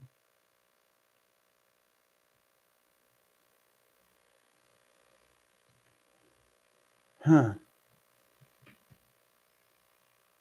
We really need to look into this more. "I will not let you go," Jacob replied, "until you bless me." The man asked him, "What is your name?" He answered, "Jacob." "No longer will your name be Jacob," the man told him, "but Israel," a symbolic name. "He will rule as God, because you have fought with God and with men, Elohim, supreme ones, which supreme angels, little g gods, and have prevailed.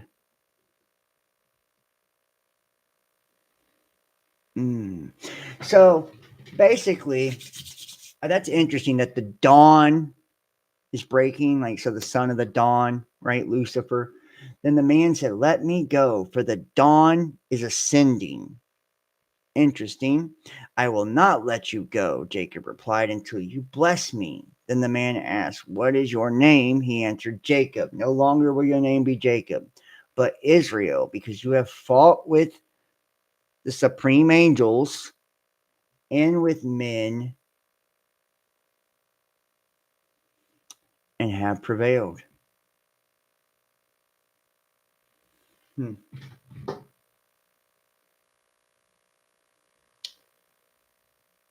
So I believe when he's talking about, this is wrestling with the rulers of this world, wrestling with the principalities, powers, and dominions, right? In my opinion, he was wrestling maybe with Lucifer, even with the dawn breaking here, dawn ascending. I'm not saying for a fact, but this is something, I mean, I really need to dig into this one day. But in my opinion, this is just, I just wanted to get a different interpretation here, just in case I could find something different. But in my opinion, Israel is he who wrestles with God, right? And, God mean Elohim, meaning that the supreme magistrates or angels. So he who wrestles with the angels, right? Which the angels are the governors or the rulers of reality, right? The main planets, days of the week, colors of the rainbow, all of that, right? So, he who wrestles, with the rulers of this reality, that's Israel, and ascends, right? And overcomes, right? That's Israel, meaning it's you and I to to be as God, right? So we become as God when we overcome, right? The principalities, powers, and dominions, the rulers of this reality. We become as God.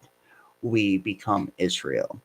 I don't believe Israel is a political state that was created through United Nations as part of the New World Order by a bunch of Zionists. Honestly, it's not, in my opinion, and we watched them. They're just been flat out terror. I mean, they're no different than Old Testament Israel, right? Old Testament, they were told to not leave one person alive when they would go to war and shit. They were ruthless, So, I mean, nothing's changed. But we also know that the Bible says, synagogue.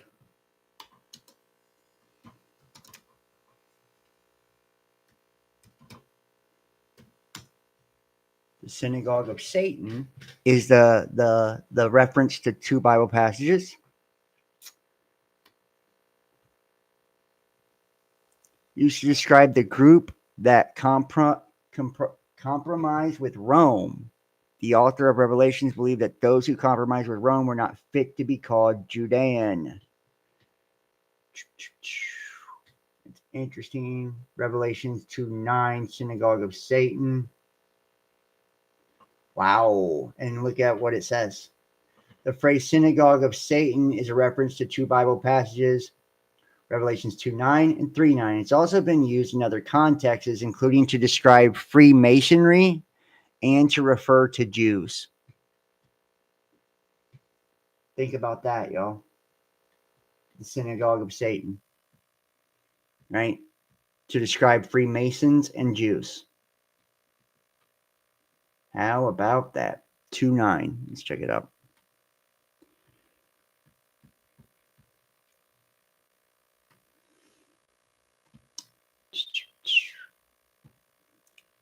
I know the stress you are suffering and the poverty, but you are rich. I also know the slander against you by those who call themselves Jews of Judea, Jewish, right? And really are not, but are a synagogue of Satan, right? So there you have it. Do not be afraid of the things you're about to suffer. The devil is about to have some of you thrown into prison so you may be tested, and you will experience suffering for 10 days. Remain faithful, even to the point of death, and I will give you the crown that is life itself. The one who has an ear had better hear what the Spirit says to the churches. The one who conquers will in no way be harmed by the second death. So there you go, right? There you go. They claim to be Jews, but are not. They're the synagogue of Satan, right? So the ones who actually would be Israel would be, those who overcome the principalities, powers, and dominions, right? The rulers of this reality, right? And they take on the authority of God because we are all the Son of God. Remember, Christ said, "Didn't I say that ye are gods?" Right? Remember, we are made in the image of the Elohim, the phantom projection illusion. So it's overcoming the spiritual, right? East Hampton sues wealthy residents, legal maids, landscapers, and nannies. I think I'm gonna, let's see where we're at here. Wow. Pro-life grandma's in prison.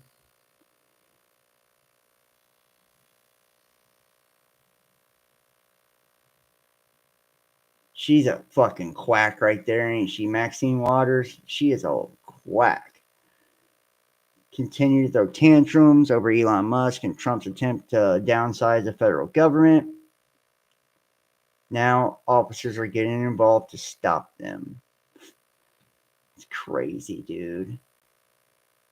Armed federal officers called to the scene because she's melting down over this.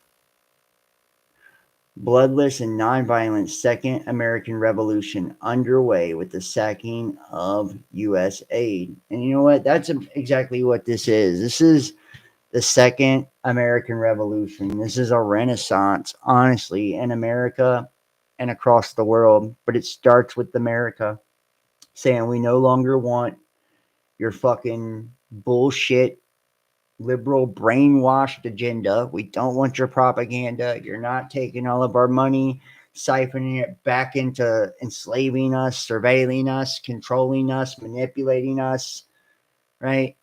They're taking out all the corruption, weeding out all the snakes, and restoring our constitutional rights. And I tell you what, guys, it is fucking beautiful to see. And I just hope it continues. And I hope and pray they don't take that man out. Why he's continuing to do what he's doing, because I'm on his team as long as he is doing what he's been doing, stopping the mutilation of children, trans men from playing in women's sports, and outlawing censorship and all of it. It's just beautiful, man. It's just beautiful. So, and it's an amazing thing to see. It should inspire all of us to come together, to stand up, to to speak out against the woke agenda, to speak out and speak truth and be bold, because right now is our time. This is our time. This is it, guys. This is our opening. Why we have all the momentum. We have to come in full force, push harder and stronger than ever before, and be bolder than ever before, and gain all the ground back that we lost, and do our best to bring awareness and awaken the masses, and try to undermine their new world order, and stop, and stop their counter revolution that they have tried to use to enslave all of us, So tomorrow's event, predictive programming. Hey, I messaged it. There is a person that's literally talking about an assassination, possibly in March 25th or something, for the Trumpster. I'm messaging, see if the guy when he come on and talk about it. Yep, Peachy Keen. Yep. And there is I messaged a couple of people trying to get some guests on, but there's a lot of people that are talking about the telegraphing and symbolism and predictive programming of possibly Trump getting taken out there, and with all the things he's doing, I wouldn't be surprised. They should definitely protect his ass right now. So, but I'm going to wrap this one up tonight. It's been a long one. We've been going for a while. I do thank all of you guys for joining me. I appreciate you so much, honestly. Like I said, now is the time. It's the time to stand up, to fight, for real. To fight, fight, fight. Stand up together, like for real. And and support each other. Look out for each other. Take care of each other. Okay. I want to ask all of you guys in the chat, please hit the thumbs up for me. If you guys are watching at home live, hit the thumbs up. Share the link to your social medias, right? And make sure to comment after the video is over. Comments, thumbs ups, shares, all that helps with the algorithms. Make sure to subscribe if you haven't yet. And also keep in mind we're completely viewer powered. So if you guys have not donated and supported this month, please consider donating. PayPal.me, the Best Damn Podcast, Cash App, Best Damn Podcast, and Facebook.com, John Keane, Best Damn Podcast, or Patreon.com, Best Damn Podcast Official. And I've been demonetized everywhere, guys. So, consider supporting me. Trust me, it's been rough. It's been rough between financially, it's been rough. Just put it that way. So, I would greatly appreciate your support if you guys can support. And that's how I'm able to do this show, keep the channel going. That's how I keep myself going. So if you appreciate and enjoy the work, consider doing that. I will be doing private shows. I'm going to start them on Sundays again on the new Discord. It'll be all the people who donate and support each month, as well as the patrons and all that good shit, the subscription members and all that. So tomorrow I don't know if we'll be able to get it out. Hopefully I'll try to do like an earlier live tomorrow, like a short one. That way I can get all the information out there for the new Discord. If you guys, some of you guys already belong to it, but for the new Discord and the time and all that. So, but the private shows are coming back. We're going to be doing that. I got a lot of stuff that's coming back. I'm going all in, man. I'm going all in. And if you haven't, make sure to follow me, Instagram, Facebook at Best Damn Podcast, Twitter, The Real Best Damn. Subscribe to the backup YouTube channel. It's youtube.com, Best Damn Podcast, and that's Best Damn Podcast 2. I think the Discord link is in the description. And then we have a third YouTube channel, which is my name, John Keane, and it's youtube.com, John Keane 33. And everyone make sure to go subscribe to that channel. I'm trying to reach 1,000 subscribers so I can at least get one channel on YouTube monetized. My Facebook and all that, I post everything there as well. And I reach millions on Facebook, so big time. We do really good on Facebook, both accounts. And it might not be. I'll have to check. Like I said, tomorrow before I do the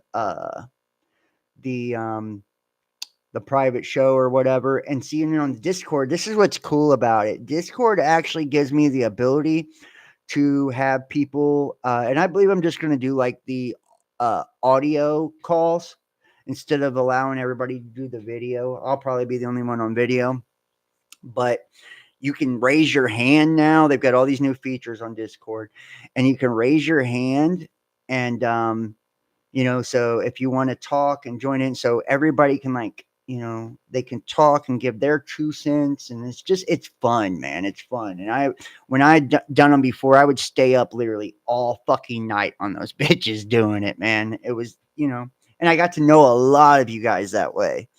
So it's okay. Well, I'll post it tomorrow. I'll post the Discord link and all that tomorrow some of you,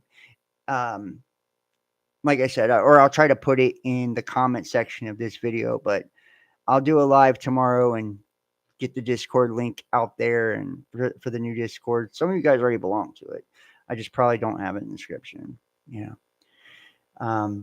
and I'll try to post it to the social media platforms too. So if you follow me, Instagram, whatever, TikTok at the Best Damn Podcast, like I said, follow me everywhere, man. Support me everywhere. Share, like, subscribe. And I just want to say thank you to the people in chat. Thank you, Kimberly F., wonderful moderator, Gondola Wish, Rat Star. What's up, bro? Slidey McGee, cool name. David Gregg, Amy VR, Eric Ibu Elliott, Shadowban, Nerd Syndicate, like that name. Bangus Khan, Ike Remotely. I love that. Bangus Khan. That's funny as fuck. Sammy Lynn. Paula Hawk. If I forgot anybody, I'm sorry, man. I just try to get everybody's name. I'm trying to go through this a little bit. JT1111. Zane Ivy. Claudette Malespina. Jay Marshall. Yeah, man. Awesome. I love you guys. I really do. I appreciate each and every one of you for all that you do. And I want to say too, like, no matter what we see take place in the world, like, we can never lose our resolve. We always got to keep our fucking eye on the prize and continue to focus on what's important in our lives, right? Focus on what matters most. Never lose sight of that. And I tell you what matters most, it's love. It's love. Flat out. It's love. So if you have people in your life that you love, make sure you tell them, that you love them. Make sure you tell them how much they mean to you and how important they are to you. And you don't just tell them, make sure you show them, make sure you show them. That way they know it. Because, we're here today and gone tomorrow. Tomorrow is not promised. You don't want to wake up wishing, you would have said something to someone, or wishing you would have done something different, because regret's a motherfucker. It truly is. It truly is. And everybody thinks they have all the time in the world until they don't, And then when people are gone, they're gone, And a lot of times we put those in our life because people love us. We just kind of expect them, to be around, expect them to be in our life, and expect them to do for us. And, and it's like, and we can take it for granted and take people for granted. And sometimes we'll put people and things and all kinds of shit ahead of them. And, and it's, we just got to always remember, like, every moment could be our last. Every moment could be our last, and live like that. It's like, and remember, the way that they get you and they hang us up on everything is it's by the way we identify with our egos. It's identifying with our jobs, right? It's identifying with our political alignment. It's our identifying our occupation, our sexual orientation, right? It's the labels that we wear and the labels that we accept. And if we allow ourselves to identify with those, man, that's when we lose sight of the real person on the inside. Because the real person on the inside has nothing to do with any of those labels, has nothing to do with anything out here. You know, there's the person talking, the person hearing the person talking, and the person in between observing. Think about that. You're a triune being. You are a trinity. You are a spark of the divine creator. You are God or a piece of God, you know. And never let anybody tell you that you can't do anything, because you have no limit to the things that you can do. If you can think it, if you can imagine it, it can happen, you know. And we can rewire our entire selves, literally, by the power of 369, right? By writing something down, right? Affirmations, you know, 3 of them, 3 powerful affirmations of change, right? Waking up, reading it 3 times, middle of the day, 6 times, 9 times before you go to bed. Do that every day for a month and watch what happens. It literally will rewire your DNA, because you can speak to your DNA and you can speak to your consciousness. It speaks to your genetics. You can command your body to do things, believe it or not. Just like during magic spells, how you can command the ethers and command the elements and invoke and evoke and all of that, you can do it within too. You're a powerful, powerful being. And it's like you just have to understand that. And remember, our emotion, it's about mastering the thoughts and mastering our emotions. Because once we learn to master our thoughts, right? And we only do that by purging those thoughts. It's like you have to go into the jungle, right? If you have, your mind is a fucking crazy house and a rat's nest, you have to go in the jungle, you know, and you have to sort that shit out. You have to. You have to face your darkness. You have to face your anxiety. You have to face that shit within yourself. But once you do, it will work itself out eventually. You know, and there's different ways of doing that. Some people use meditations and hypnagogic dream state and hemispheric synchronization. There's a million techniques, right, to quiet the mind, to expand the consciousness, prayer, right? Different affirmations and practices, whatever works for you. But once you clear that out, right, then you will notice that it's the emotions that you have to get control of, because our emotions are energy and motion. And those energies are literally pushing and pulling the things into our lives that we desire and that we want and that we don't want, you know. And sometimes the more that you have resistance to something, the more it will actually pull that into your experience, because the reason that you're afraid of it, right? Because fear is powerful. Fear and love, they're powerful. And sometimes you will pull things into your experience that you're afraid of in order for the opportunity to overcome the fear, right?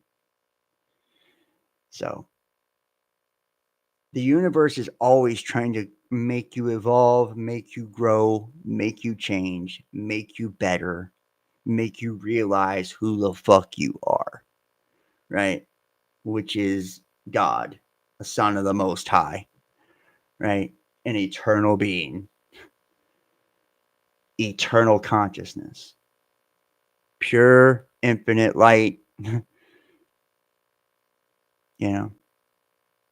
So it's up to you to realize it. It's up to you to embrace it. You know, and remember, what you put out there to others is what you get back. You know, it's what you get back. So if you're loving, giving, kind, you will receive that back. If you're using your gifts and your talents to help people, to give to people, they'll be multiplied. It's when we abuse the things we're blessed with, our gifts, our talents, our blessings, whether it's money, food, whatever we have in abundance, when we abuse it or we hoard it or we misuse it, that's when it perverts it and distorts it. And that's when it cuts off that supply. We're no longer connected anymore. You know, when we're giving away constantly, like it's eternal and infinite, because it is, right? Like I'm speaking, I'm giving my information, giving my speech, giving my talent, giving my gift away, right? Because I know it's going to come back to me. I know it's going to come back to me. So I'm keeping that flow going. And we do that in all that we do, right? Why do you think billionaires, not just for tax breaks, but donate billions and, millions of fucking dollars? They're doing it to keep that flow going. Love is the same way. When you're constantly giving love, you will receive love. When you're speaking truth, when you're speaking peace, speaking wholeness, you receive that. When you're blessing others, blessings come back to you. So, thank you guys so much for watching. Like I said, please hit the thumbs up, subscribe, all the links in the description. Share the links on your social medias. Make sure to comment when the video is over and on the flip side. And please donate and support and help me out, guys. All right. I love you so much. I'll see you guys next time. Peace.